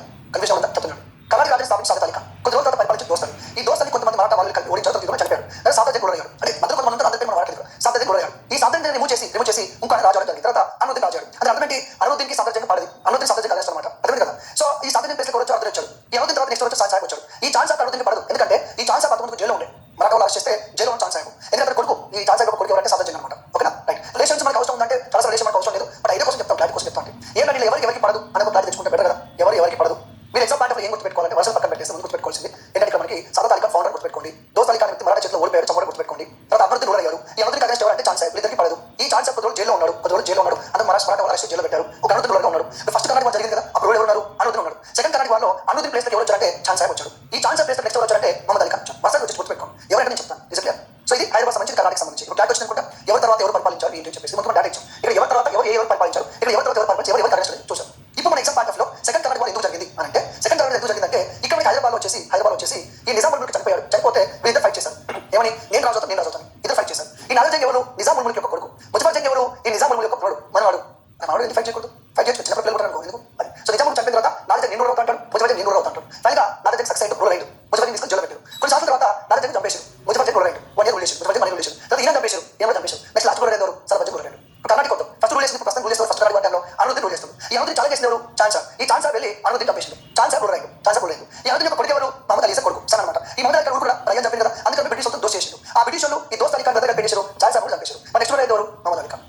దాన్ని అందరూ చచ్చిపోయారు. యుద్ధం చచ్చిపోతారు. లాస్ట్ మిగిలిన ఎవరు అంటే ఈ హైదరాబాద్ సర్వజన్ మిగిలిండు. యుద్ధం ఏంటంటే కర్ణాటకలో మహమ్మద్ అలీ ఖాన్ మిగిలిండు. అందరూ చచ్చిపోయారు. కానీ అందరూ చచ్చిపోయిన బెనిఫిట్ అయింది ఎవరు అనుకుంటారు? బ్రిటిష్ ఫ్రెంచ్ బెనిఫిట్ అయ్యారు. సో బ్రిటిష్ ఫ్రెంచ్ బెనిఫిట్ అయ్యారు. ఇప్పుడు చెప్తాం. ఇదంతా జస్ట్ మీకు బ్యాక్గ్రౌండ్ ఇన్ఫర్మేషన్ జరిగింది అంతేనా? రైట్. ఇప్పుడు చూద్దాం పర్ఫెక్ట్ ఏమి జరిగింది కొంచెం స్లోగా చెప్తాను. ఫస్ట్ మనం కర్ణాటక అనుకున్నాం. కర్ణాటక అనుకున్నాం. ఓకే, ఈ కర్ణాటకని ఫస్ట్ రూల్ చేస్తున్నారు అనుమతి. ఈ అనుమతి ఎవరు సపోర్ట్గా ఉంటారు? ఇతను ఎవరు సపోర్ట్ చేస్తారు? బ్రిటిష్ వాళ్ళు సపోర్ట్ చేస్తారు. ఎందుకు బ్రిటిష్ సపోర్ట్ చేస్తారంటే మీకు గుర్తుందో లేదో ఫస్ట్ కర్ణాటక వాళ్ళు ఎవరు యుద్ధం జరిగింది? అనుమతి వర్సెస్ ఫ్రెంచ్ యుద్ధం జరిగింది కదా. మరి అనుమతి ఫ్రెంచ్ సపోర్ట్ చేస్తారా? చేయరు. అనుమతి ఎవరు దోష చేస్తారు? బ్రిటిష్ వాళ్ళు దోష చేస్తారు. అది గుర్తుపెట్టుకోండి. ఓకే, ఈ అనుమతిని ఛాలెంజ్ చేస్తున్నారు ఛాన్సర్. మరి అనుమతి బ్రిటిష్ సపోర్ట్ ఉన్నప్పుడు ఛాన్సర్ ఎవరు సపోర్ట్ ఉంటుంది? Obviously French support. Obviously French support ఉంటుంది. ఓకే, దీని తర్వాత నెక్స్ట్ హైదరాబాద్ కొద్దాం. హైదరాబాద్ సంగతి ఏంది? హైదరాబాద్ ని నిజాం ఉల్ ముల్క్ చంపారు. నిజాం ఉల్ ముల్క్ చనిపోతే ఆ ప్లేస్ ఎవరు ఫైట్ చేస్తారు? ముజఫర్ జంగ్ సపోర్ట్ చేస్తారు, నాదర్ జంగ్ సపోర్ట్ చేస్తారు. ఈ నాదర్ జంగ్ ఎవరు సపోర్ట్ చేస్తారంటే బ్రిటిష్ వాళ్ళు సపోర్ట్ చేస్తారు. మరి ముజఫర్ జంగ్ ఎవరు సపోర్ట్ చేస్తారంటే ఫ్రెంచ్ వాళ్ళు సపోర్ట్ చేస్తారు. అంటే ఇటు కర్ణాటకలో ఇటు హైదరాబాద్ ఒక బ్రిటిష్ వాళ్ళు ఇంకొక ఫ్రెంచ్ వాళ్ళు, ఒక బ్రిటిష్ వాళ్ళు ఇంకొక ఫ్రెంచ్ వాళ్ళు. ఇప్పుడు వాళ్ళ మధ్య ఫైట్ బ్రిటిష్ ఫ్రెంచ్ ఫైట్ అంటే బ్రిటిష్ ఫ్రెంచ్ మధ్య ఫైట్. ఊళ్ళో సర్పంచ్ జరుగుతాయి. మన ఫ్రెండ్ ఒక సర్పంచ్ సపోర్ట్ చేస్తారు, ఒక సపోర్ట్ చేస్తారు, మనం ఒకరు సపోర్ట్ చేస్తాం. ఆ సర్పంచ్ పోటీ మంచిగా ఉంటారు, మనం పట్టుకుంటాం. సో దాని వాళ్ళ సర్పంచ్ వాళ్ళే వీళ్ళ సర్పంచ్ వాళ్ళు పట్టుకుంటాం. అట్లా వ్యవహారం. ఓకేనా? ఇది ముజఫర్ జంగ్ నాదర్ ఫైట్ కాదు, ఇక్కడ బ్రిటిష్ వర్సెస్ ఫ్రెంచ్. అనుమతి ఛాన్స్ ఫైట్ కాదు, బ్రిటిష్ వర్సెస్ ఫ్రెంచ్ అనమాట. ఓకే, ఇప్పుడు ఇష్యూ వస్తుంది. ఒక్కొక్కరు సపోర్ట్ చేసుకుంటారు. ఏమైందంటే ఈ అనుమతి కదా ఇతను చంపేశారు. ఇతను చంపేశారు. ఎక్కడ చంపేశారంటే మనకి 1749 లో మనకి బ్యాటిల్ ఆఫ్ అంబూర్ అంటే జరిగింది. స్టార్టింగ్ లోనే బ్యాటిల్ ఆఫ్ అంబూర్. ఈ బ్యాటిల్ అంబూర్ యుద్ధంలో ఈ చాంద్ సాహెబ్ అనే వ్యక్తి ఫ్రెంచ్ హెల్ప్ తీసుకొని అదే పక్క రాజ్యంలో ఉన్న ముజఫర్ జంగ్ హెల్ప్ తీసుకొని ఇలా వీళ్ళు ముగ్గురు కలిసి ఏం చేశారంటే ఈ అనుమతిని ఈ బ్యాటిల్ ఆఫ్ అంబూర్ ఓడియాలో అంబూర్ ఓడించారు. నోట్స్ రాసుకుంటే సింపుల్ గా in the battle of Ambur Chand Sahib French వాళ్ళు ఎవరు డూప్లే చెప్పాను మీకు. ఫ్రెంచ్ వాళ్ళు Dupleix and Muzaffar Jang 3 people they killed అనుమతి. సో మళ్ళీ ఇప్పుడు చెప్తాను నేను. ఏంటంటే 1748 బ్యాటిల్ ఆఫ్ అంబూర్ జరిగింది తమిళనాడులో. ఈ బ్యాటిల్లో Chand Sahib and Muzaffar Jang and French వాళ్ళు Dupleix 3 people together they defeated and killed అనుమతి చంపేశారు. ఇప్పుడు ఎవరు అవుతారంటే ఎవరు అవుతారు? చాంద్ సాహెబ్ అవుతారు. ఎవరు అవుతారు? Chand Sahib. Is clear? Wow. Now Anwaruddin was killed. Chand Sahib is ఎవరు సపోర్ట్ చేస్తారు? చాంద్ సాహెబ్ ని ఫ్రెంచ్ సపోర్ట్ చేస్తారు. మరి అనుద్దీన్ కొడుకుంటారు కదా, ఆ కొడుకు పేరు ఏమని చెప్పాను? మరి మహమ్మద్ అలీ చెప్పాను. కొడుకు ఎవరు? మహమ్మద్ అలీ. ఇప్పుడు డాడీ చంపేశారు. కొడుకు ఏం చేస్తారు? భయపడి ఏం చేశారు? తిరుచునాపల్లి అనే ప్రాంతానికి పారిపోయాడు. ఎక్కడ ఉంది తిరుచునాపల్లి అనేది? తమిళనాడులో పారిపోయాడు. తిరుచునాపల్లి పారిపోయాడు. ఇక ఈ స్టోరీ హైదరాబాద్ స్టోరీ కొత్త. హైదరాబాద్ నిజాం ఉల్ ముల్క్ చచ్చిపోయిన తర్వాత నెక్స్ట్ ఎవరు అయ్యారంటే నాలుగు జంగ్ అయ్యారు. ఎలా అయ్యారంటే అప్పుడు ప్లాన్ చేసి ఆర్డర్ తెచ్చుకోవడం, బ్రిటిష్ సపోర్ట్ తెచ్చుకోవడం, తనకు నాలుగుని ఎంటర్ హైదరాబాద్ ఆక్రమించేస్తున్నాడు. ఆక్రమించుకొని ఈ నాలుగు జంగ్ వ్యక్తి 1748 నుంచి 50 వరకు 2 సంవత్సరాలు పరిపాలించారు. 2 years పరిపాలించారు. పరిపాలించిన 10 రోజులు ముజఫర్ జంగ్ జైలు పెట్టి, 10 రోజులు ముజఫర్ జైలు పెట్టి, తర్వాత రిలీజ్ అయిన జైలు పెట్టి నాలుగు జంగ్ 1748 to 50 తర్వాత కొంతమంది ప్లాన్ చేసేసి ఇతను చంపేశారు. సో ఈ కర్నూలు నవాబ్స్, రాయలసీమ కొంతమంది నవాబ్స్ ఉంటారు, ముస్లిం నవాబ్స్ ఉంటారు. కర్నూలు నవాబ్స్ ఇతను చంపేశారు అంటారు, కొంతమంది హిట్లర్ చంపేశారు అంటారు. But other the local Kurnool nawabs killed assassinate Nadir Jang చంపేశారు. కొంతమంది ఏంటంటే డూప్లే ప్లాన్ చేసి చంపించారు అంటారు. మొత్తం అయితే బ్రిటిష్ సపోర్ట్ చేసిన చచ్చిపోయాడు. ఎందుకంటే నెక్స్ట్ ఎవరు అయ్యాడు? ముజఫర్ జంగ్. ఎందుకంటే సపోర్ట్ చేశారు, ప్లాన్ చేసి సపోర్ట్ చేసి నెక్స్ట్ ఎవరు అయ్యారు? ముజఫర్ జంగ్ అయ్యాడు. ఈ ముజఫర్ జంగ్ వ్యక్తి 1750 నుంచి 51 దాకా రూల్ చేశాడు. మొదటి మంచి రూల్ చేశాడు. కానీ ఏమైందంటే ఇతను కూడా ఈ రాయలసీమ నుంచి హైదరాబాద్ పోతున్నప్పుడు ఈ కడప ఉంటుంది, కడపలో లక్కిరెడ్డిపల్లి ఉంటుంది. కడప లక్కిరెడ్డిపల్లి ఉంటుంది. ఆ లక్కిరెడ్డిపల్లి అయితే అక్కడ మనం చంపేశారు. లోకల్ నవాబ్ చంపేశారు. ఎవరిని? ముజఫర్ జంగ్ చంపేశారు. ఎందుకు చంపేట వేరే కారణాలు ఉన్నాయి, కారణం మనకి అవసరం లేదు. బట్ గుర్తుంచుకోవాల్సిందంటే నిజాం ఉల్ ముల్క్ చంపిన తర్వాత బ్రిటిష్ సపోర్ట్ చేసిన నాదర్ జంగ్ అయ్యాడు. ఇతన్ని చంపడం జరిగింది. అలాగే ముజఫర్ జంగ్ అయ్యాడు. ఇతను కూడా చంపడం జరిగింది. ముజఫర్ జంగ్ చంపాడు. మరి నెక్స్ట్ ఎవరు కావాలి? ఈ ముజఫర్ జంగ్ చంపేసిన తర్వాత మూడో వ్యక్తి వచ్చాడు. అతను ఎవరంటే సాహెబ్. ఇప్పుడు నాదర్ జంగ్ సపోర్ట్ చేసినవారు బ్రిటిష్, ముజఫర్ జంగ్ సపోర్ట్ చేసినవారు ఫ్రెంచ్. ఈ ముజఫర్ జంగ్ చచ్చిపోయిన తెలగానే వెంటనే ఫ్రెంచ్ అలర్ట్ అయిపోయి ముజఫర్ జంగ్ ప్లేస్ లో సాహెబ్ జంగ్ అపాయింట్ చేయడం జరిగింది. అతను సపోర్ట్ చేసినవారు ఫ్రెంచ్ వాళ్ళు. ఈ సాహెబ్ జంగ్ ఎవరంటే నిజాం ఉల్ ముల్క్ కొడుకు. నాదర్ జంగ్ యొక్క బ్రో అనమాట. This is what happen. Saheb Jung కూడా జరిగింది. ఇప్పుడు కర్ణాటకలో ఏం జరిగింది? అనుద్దీన్ చంపాడు, ఛాన్స్ సాహెబ్ అయ్యాడు. హైదరాబాద్ ఏం జరిగింది? నాదర్ జంగ్ అయ్యాడు, చంపబడ్డాడు. ముజఫర్ జంగ్ అయ్యాడు, చంపబడ్డాడు. తర్వాత ఎవరు వచ్చారు? సాహెబ్ జంగ్ వచ్చారు. సాహెబ్ జంగ్ సపోర్ట్ చేసినారు ఫ్రెంచ్. ఇతని కాపాడాలని ప్రొటెక్ట్ చేయడానికి ఒక British officer French officer appoint చేశారు. డీబూసీ అంటారు. So de Bussy is French officer appointed to protect Hyderabad, to protect Sahib Jang. Sahib Jang powerful person కాదు కాబట్టి బ్రిటిష్ ఎక్కడ దాగేస్తాడు భయపడి ఈ సాహెబ్ జంగ్ సపోర్ట్ గా అపాయింట్ చేయడం జరిగింది. ఓకే, ఇంకా వారి గమనిస్తుంది. ఇప్పుడు ప్రస్తుతం వారు ఇక్కడ అయిపోయిందంటే కర్ణాటక రూల్ చేసే చాంద్ సాహెబ్. ఓకే, హైదరాబాద్ రూల్ చేసేది ఎవరు? సాహెబ్ జంగ్. ఇక్కడ ఉంది. కర్ణాటక లైక్ అయిపోలేదు. చాంద్ సాహెబ్ రూల్ గా ఉన్నాడు. మహమ్మద్ ఎక్కడ పారిపోయాడు? తిరుచునాపల్లికి పారిపోయాడు. ఇక్కడ ఏం జరిగిందో ఒకసారి మ్యాప్ ఎక్స్ప్లెయిన్ చేస్తే ఒకసారి మనం ఓల్డ్ మ్యాప్ తీసుకుని ఇక్కడ ఓల్డ్ మ్యాప్ తీసుకుని మనకి క్లారిటీ వస్తుంది. ఓకే, ఇది కర్ణాటక అనమాట. ఇది కర్ణాటక. ఎక్కడెక్కడో ఆర్కోట్ ఉంటుంది, ఆర్కోట్ ఇక్కడ ఉంది, ఆర్కోట్ ఉంది. ఆర్కోట్ అంటే కెపాసిటీ. ఎవరి కెపాసిటీ? కర్ణాటక కెపాసిటీ. అంతమందికి ఏమైంది? ఇక్కడ మనకి మహమ్మద్ అలీ ఉన్నాడు కదా, మహమ్మద్ అలీ పారిపోయాడు. ఏం పారిపోయాడు? తిరుచునాపల్లికి పారిపోయాడు. మరి ఛాన్స్ సాహెబ్ కూడా చంద్రశేషం ఉంటుంది కదా, అయ్యింది కొడుకుని చంపని చెప్పి రావడం తీసుకున్న చేంజ్ అంటే ఈ తిరుచునాపల్లిని ఆక్రమించేసాడు. అదే తిరుచునాపల్లి మహమ్మద్ అలీ ఉన్నాడు. అదే మహమ్మద్ అలీ బ్రిటిష్ హెల్ప్ తీసుకున్నాడు. అదే బ్రిటిష్ హెల్ప్ చేయండి, మరి సపోర్ట్ చేసింది కదా, నాకు సపోర్ట్ చేయాలి. అలా అప్పుడు బ్రిటిష్ ఆఫీసర్ అంటే రాబర్ట్ క్లైవ్ అనమాట. ఎవరు? Robert Clive. So Robert Clive decide to take the help. Robert Clive decide to give the help to this Muhammad Ali son of Anwaruddin. అప్పుడు ఇక్కడ మద్రాస్ ఉంది కదా, మద్రాస్ గవర్నర్ థామస్ అనమాట. సాండర్స్ అంటారు, సాండర్ థామస్ కూడా అంటారు. ఈ మద్రాస్ థామస్ దగ్గరికి రాబర్ట్ క్లైవ్ వేడు. ఇక్కడ దగ్గర ప్లాన్ ఉంది. ఇప్పుడు మనం ఎట్లా చేసి ఫ్రెంచ్ ఓడగొట్టాలి, ఈ మహమ్మద్ అలీ రాజు చేయాలి. మరి చేయాలంటే మనం నేను ఇక్కడ ఫైట్ చేసిన అనుకో అనేది రాలేదు, అంత ఫైట్ చేయలేదు. మరి ఎందుకు ఫైట్ చేయలేదు? ప్రయత్నం చెప్పి అర్థమైంది. అదే చెప్తున్నాడు. చాంద్ సాహెబ్ ఆర్కర్స్ వదిలిపెట్టి క్యాప్షన్ వదిలిపెట్టి సౌత్ ఇక్కడ వచ్చాడు, తిరుచునాపల్లికి వచ్చాడు. మహమ్మద్ అలీ పట్టుకోవడానికి గిరిజన కాలంలో వచ్చాడు. ఇప్పుడు మనం ఏం చేయాలి? మన హైదరాబాద్ వచ్చి అనుకోండి, మనం నేను ఆపోజిట్ ఫైట్ చేయాలి. రాబర్ట్ క్లైవ్ ఏమంటాడు తెలియగా ఇతను నేను మనం ఫైట్ చేయాల్సిన అవసరం లేదు. ఒక పని చేద్దాం, మన ముఖ్యమంత్రి నేను క్యాప్షన్ కదా, ఫస్ట్ డైరెక్ట్ క్యాప్షన్ కొడదాం అని ప్లాన్ చేసి నేనే చేయకుండా ఇక్కడ వేరు మాడు డైరెక్ట్ క్యాప్షన్ పెట్టాడు. ఇక్కడ 200 పైగా మనతో లో మెంబర్స్ చాలా తక్కువ మంది వెళ్ళి ఆర్కాడ్ క్యాపసిటీ ఆక్రమణ చేసుకోవాలి. ఎందుకంటే for every kingdom capacity is very important కదా. సో రాబర్ట్ దిమాగ్ ఉపయోగించి నేరుగా ఫైట్ చేయకుండా డైరెక్ట్ ఆర్కాడ్కి వెళ్ళి ఆర్కాడ్ క్యాపసిటీని తక్కువ టైం ఈజీ క్యాప్చర్ చేసుకోవచ్చు. ఒక గేమ్ అనమాట, మైండ్ గేమ్ అనమాట. అలా ఆర్కాడ్ని క్యాప్చర్ చేసిన తర్వాత మరి ఛాన్స్ ఆఫ్ కూడా మరి ఉదొస్తుంది కదా, మరి chance of capture chance of వచ్చాడు. అప్పటికి ఈ ఆర్మీ గ్యాదర్ చేయడం చేసిన తర్వాత ఈ ఛాన్స్ ఆఫ్ ఆర్కాడ్ తిరిగి పొందలేదు, మస్తు ఫైట్ చేసిండు. కానీ ఏం బాగా ఛాన్స్ ఆఫ్ ఓడిపోయాడు. తర్వాత మాట దొరికిండు, రకరకాల కారణాలతో అతని ఓడిషన్ చేశారు. ఛాన్స్ ఆఫ్ చంపేసిన తర్వాత ఛాన్స్ ఆఫ్ కూడా ఏమైంది, ఛాన్స్ ఆఫ్ కూడా కథం, చాందు సాహెబ్ కూడా కథం. మరి ఛాన్స్ ఆఫ్ ప్లేస్లోకి ఎవరు అపాయింట్ చేశారు, మరి మహమ్మద్ అలీ అపాయింట్ చేశారు. మహమ్మద్ అలీ ఎవరు సపోర్ట్ చేశారు, బ్రిటిష్ సపోర్ట్ చేశారు. ఏమైంది లాస్ట్ చివరికి కర్ణాటక ఎవరు కంట్రోల్ ఉండే, ఛాన్స్ ఆఫ్ కంట్రోల్ ఉండే. ఎవరు సపోర్ట్ చేశారు, ఫ్రెంచ్ సపోర్ట్ చేశారు. ఎవరు కంట్రోల్కి వెళ్ళింది, మహమ్మద్ అలీ. మహమ్మద్ ఎవరు సపోర్ట్ చేశారు, బ్రిటిష్. అంటే ఫ్రెంచ్ కామన్ కదా, ఈ విషయం ఫ్రెంచ్ గవర్నమెంట్ తెలిసింది. ఏం తెలిసింది, మొన్నదాకా మన కంట్రోల్ ఉన్న కర్ణాటక ఇప్పుడు మన చేతిలో పోయింది. రాబర్ట్ క్లైవ్ బ్రిటిష్ కంట్రోల్ వెళ్ళిపోయింది. ఏ డూప్లే నువ్వేం చేస్తున్నావు, నువ్వు చేసేటట్లేదు, ఇంటికి వచ్చి అని చెప్పేసి భారతదేశంలో ఫ్రెంచ్ ఒక ఊపి తీసుకొచ్చిన డూప్ని సడన్గా తీసుకెళ్ళి సడన్గా పిలిపించుకో రీకాల్ అవుతుంది. సో డూప్లో రీకాల్ ఫ్రెంచ్ గవర్నమెంట్ అనమాట. అలా డూప్లో తీసుకెళ్ళి ఎవరు పంపించారంటే గుడాహ అనే ఒక పర్సన్ గవర్నమెంట్ పంపించారు. గుడాహ పట్టోదని ఆ గుడాహ పంపించడం జరిగింది. ఈయన మన ఇండియాకి వచ్చిన తర్వాత యుద్ధం వద్దు ఆపేదమని చెప్పేసి 1764లో ఒక ట్రీటీ కుదుర్చుకున్నారు. దాన్ని ఏమంటారు, ట్రీటీ ఆఫ్ పాండిచేరి అంటారు. ఏమంటారు, ట్రీటీ ఆఫ్ పాండిచేరి అంటారు. అలా ట్రీటీ ఆఫ్ పాండిచేరితో యుద్ధం అయిపోయింది. వాళ్ళు అనుకున్నారు యుద్ధం కంటే ముందు ఎట్లా మెయింటైన్ చేయాలి, స్టేటస్ మెయింటైన్ చెప్పి సెకండ్ కర్ణాటక వారిని ఆపరేట్ జరిగింది. సో మళ్ళీ ఇక్కడికి వస్తుంది అర్థమవుతుంది. ఇది సెకండ్ కర్ణాటక అనమాట. ఓకేనా, రైట్. సో మళ్ళీ ఒకసారి కొన్ని ఇంపార్టెంట్ పాయింట్స్ రాస్తారు, మీరు నోట్ చేసుకుని ఛాన్స్ ఉంటుంది. ఫస్ట్ కాజ్ ఏంటని అడిగాను. కాజ్ ఏంటంటే మనకి వార్ ఆఫ్ సక్సెస్ ఏంటి, వార్ ఆఫ్ సక్సెస్ అని చెప్పాను. ఇక్కడ హైదరాబాద్ కర్ణాటకలో ఒక స్టార్ట్ జరిగిన యుద్ధం ఏంటి, బ్యాటిల్ ఆఫ్ అంబూర్ జరిగింది. స్టార్ట్ జరిగిన యుద్ధం ఏంటి, బ్యాటిల్ ఆఫ్ అంబూర్. ఏ ఇయర్లో 1749లో. ఈ బ్యాటిల్ ఆఫ్ అంబూర్ ఏం జరిగింది, అనుద్దీన్ వర్సెస్ చాంద్ సాహెబ్. చాంద్ సాహెబ్ ఎప్పుడైనా డూప్లే ఉన్నాడు, బట్ డూప్లే ఎప్పుడైనా ముజఫర్ ఇనిషియేట్ చేయడం జరిగింది. సో మొత్తం అనుద్దీన్ ఏం చేశారు, చంపేశారు. అనుద్దీన్ కొడుకు ఎవరు, మహమ్మద్ అలీ. ఏం చేసిండు, తెలిసినప్పటికీ పారిపోయింది. ఇది మరి హైదరాబాద్ ఏం జరుగుతుంది, హైదరాబాద్లో మొత్తం కదా 4 జన్ అయ్యాడు, 10 జన్ అయ్యాడు. ఇతన్ని చంపేశారు. ఈ ప్లేస్ ఎవరు అయ్యాడు, ముజఫర్ జన్ అయ్యాడు. ఇతను కూడా చంపేశారు. ఈ ప్లేస్ ఎవరు అయ్యారు, సలాబత్ జన్ అయ్యారు. ఫైనల్ గా ఈ సలాబత్ సపోర్ట్ చేసినవారు ఫ్రెంచ్, ముజఫర్ సపోర్ట్ చేసినవారు ఫ్రెంచ్, అతన్ని సపోర్ట్ చేసినవారు బ్రిటిష్. దీని తర్వాత మళ్ళీ 1751లో ఏం జరిగింది, రాబర్ట్ క్లైవ్ మహమ్మద్ ఆర్కాడ్ అని చెప్పాను. ఆ సంగతి ఏమంటారు తెలుసా, సీజ్ ఆఫ్ ఆర్కాడ్ అంటారు. ఏమంటారు, సీజ్ ఆఫ్ ఆర్కాడ్ అంటారు. ఆర్కాడ్ దాడి అంటారు. ఈ ఆర్కాడ్ రాబర్ట్ క్లైవ్ తెలుసు కాబట్టి రాబర్ట్ క్లైవ్ ఏమంటారు అంటే హీరో ఆఫ్ ఆర్కాడ్ అంటారు. రాబర్ట్ క్లైవ్ ఏమంటారు, హీరో ఆఫ్ ఆర్కాడ్ అంటారు. ఇంత యుద్ధం ఎందుకు ఎలా అయిందని చెప్పండి, ఎవరైతే బ్రిటిష్ గవర్నమెంట్ డూప్లే ఉన్నారో ఈ డూప్లేని ఫ్రెంచ్ గవర్నమెంట్ రీకాల్ చేసింది, వెనక్కి పిలిపించింది. ఈ ప్లేస్లోకి వచ్చిన పర్సన్ ఎవరంటే గుడాహ అనే పర్సన్ వచ్చాడు. ఈ వచ్చి రాగానే 1754లో ఏ ట్రీటీ వచ్చుకున్నారు, ట్రీటీ పాండిచేరి వచ్చుకొని యుద్ధాన్ని ఏం చేశారు, స్టేటస్ కొనిపించడం జరిగింది. So this is how second Karnataka war. Names చాలా ఎక్కువ ఉంటాయి, పర్సన్ చాలా ఎక్కువ ఉంటారు. దీనికి వేరే పెద్ద కంగారు అవసరం లేదు. జస్ట్ ఇన్స్టెన్సీ బ్యాటిల్స్ ని ఆర్డర్ పెట్టడం ప్రయత్నం చేయండి. ఒక 3-4 టైమ్స్ అవుతుంది నేమ్స్ గుర్తుంటే. ఫస్ట్ ఒక సెకండ్ నిమిషం కొంచెం కన్ఫ్యూజన్ ఉంటుంది. అందుకే మీకు ఇక్కడ క్లియర్ ముందే పెట్టాను, ఎవరైతే ఇంత డీటెయిల్ పెట్టాను మీకు. అది అర్థమంది ఇక్కడ మీకు ఇంకోటి కూడా పెట్టాను. హైదరాబాద్ ఎవరు పరిపాలించారు, కర్ణాటక ఎవరు ఇంత డీటెయిల్ ఇచ్చారు కాబట్టి మీరు వరి అవసరం ఖచ్చితంగా లేదు. So this is first Karnataka war and that is second Karnataka war. So ఇప్పుడు ఏం చేద్దామంటే మనం థర్డ్ కర్ణాటక వార్ని డిస్కస్ చేద్దాం. So third Karnataka war the year 1757 to 1763 map చేయడం జరిగింది. Okay right. ఏంటి థర్డ్ కర్ణాటక వార్ ఎందుకు జరిగింది, మనం గుర్తుంచుకోవాల్సిన విషయం ఏంటంటే సెకండ్ కర్ణాటక వార్ ఎండింగ్ లో ఏం జరిగింది, Karnataka is ruled by Muhammad Ali, support by British. Hyderabad is ruled by Salabat Jang, support by French. And Salabat Jang was protected by British officer called Tipu Singh. ఇప్పుడు ఫ్రెంచ్ వాళ్ళు ఓడిపోయారు కాబట్టి రివెంజ్ తీసుకునే కోరిక కష్టం ఉంటుంది. అంటే కర్ణాటకలో ఓడిపోయారు, బట్ హైదరాబాద్ వాళ్ళ కంట్రోల్లో. ఇప్పుడు థర్డ్ కర్ణాటక వార్ ఎందుకు జరిగిందంటే రీజన్ వచ్చేసి ఇండియాలో కాదు, రీజన్ వచ్చేసి ఎక్కడ అంటే దాన్ని మామూలుగా 7 years వార్ అంటారు. 7 years వార్. ఈ 7 years వార్ ఎక్కడ జరిగించారంటే ఇండియాలో నార్త్ అమెరికాలో స్టార్ట్ అయింది. ఎక్కడ స్టార్ట్ అయింది, నార్త్ అమెరికాలో స్టార్ట్ అయింది. నేను ఇందాక స్టార్టింగ్ మీకు అందుకే చెప్పాను, the war was started between America and French. The war was started between British and French in America. ఎందుకంటే కాల్ చెప్పాను నేను, అమెరికాలో మనకి కాలనీస్ ఉన్నాయి, ఆ కాలనీస్ బ్రిటిష్ వాళ్ళు పరిపాలన చేస్తారు, కొన్ని ఫ్రెంచ్ కాలనీస్ ఉంటాయి, వాటి బ్రిటిష్ ఆక్రమించుకున్నారు. So something due to whatever reason the British and French are fighting in North America. అయితే నార్త్ అమెరికాలో కొంత లోకల్ పీపుల్, కొంత లోకల్ ట్రైబ్స్, కొంత ఫ్రెంచ్ సపోర్ట్ చేస్తారు, కొంత అమెరికా సపోర్ట్ చేస్తారు. అందుకని 7 years వార్ని వేరే పిలుస్తారు, వేరే పేరుతో పిలుస్తారు. కొంతమంది దీన్ని ఫస్ట్ గ్లోబల్ వార్ అంటారు, కొంతమంది ఫస్ట్ వరల్డ్ వార్ కూడా పిలుస్తుంటారు. అలాగే కొంతమంది ఏమంటారంటే దీన్ని ఫ్రెంచ్ అండ్ ఇండియన్ వార్ అంటారు. ఫ్రెంచ్ అండ్ ఇండియన్ వార్ అంటే ఇండియా అనుకో, అట్లా కాకండి. నార్త్ అమెరికా కొంత లోకల్ పీపుల్ వాళ్ళు రెడ్ ఇండియన్స్ అని పిలుస్తుంటారు. సో అలాగే కొంతమంది నేటివ్స్ అమెరికా అంటే బ్రిటిష్ ఫ్రెంచ్ సపోర్ట్ చేస్తారు కాబట్టి అలా పిలుస్తుంటారు. Somebody call French and Indian war, somebody call first global war and main discuss 7 years war. ఏ సంవత్సరాలు 7 years వార్, 5 years వార్ అంత మించింది. So actual war starting America start అయింది, అది ఇండియా కూడా స్టార్ట్ అయిపోయింది. ఈ టైంలో ఫ్రెంచ్ వాళ్ళు ఏం చేశారంటే కొత్త ఫ్రెంచ్ ఆఫీసర్ పంపించారు, అతని పేరే కాండి లాలి అనమాట.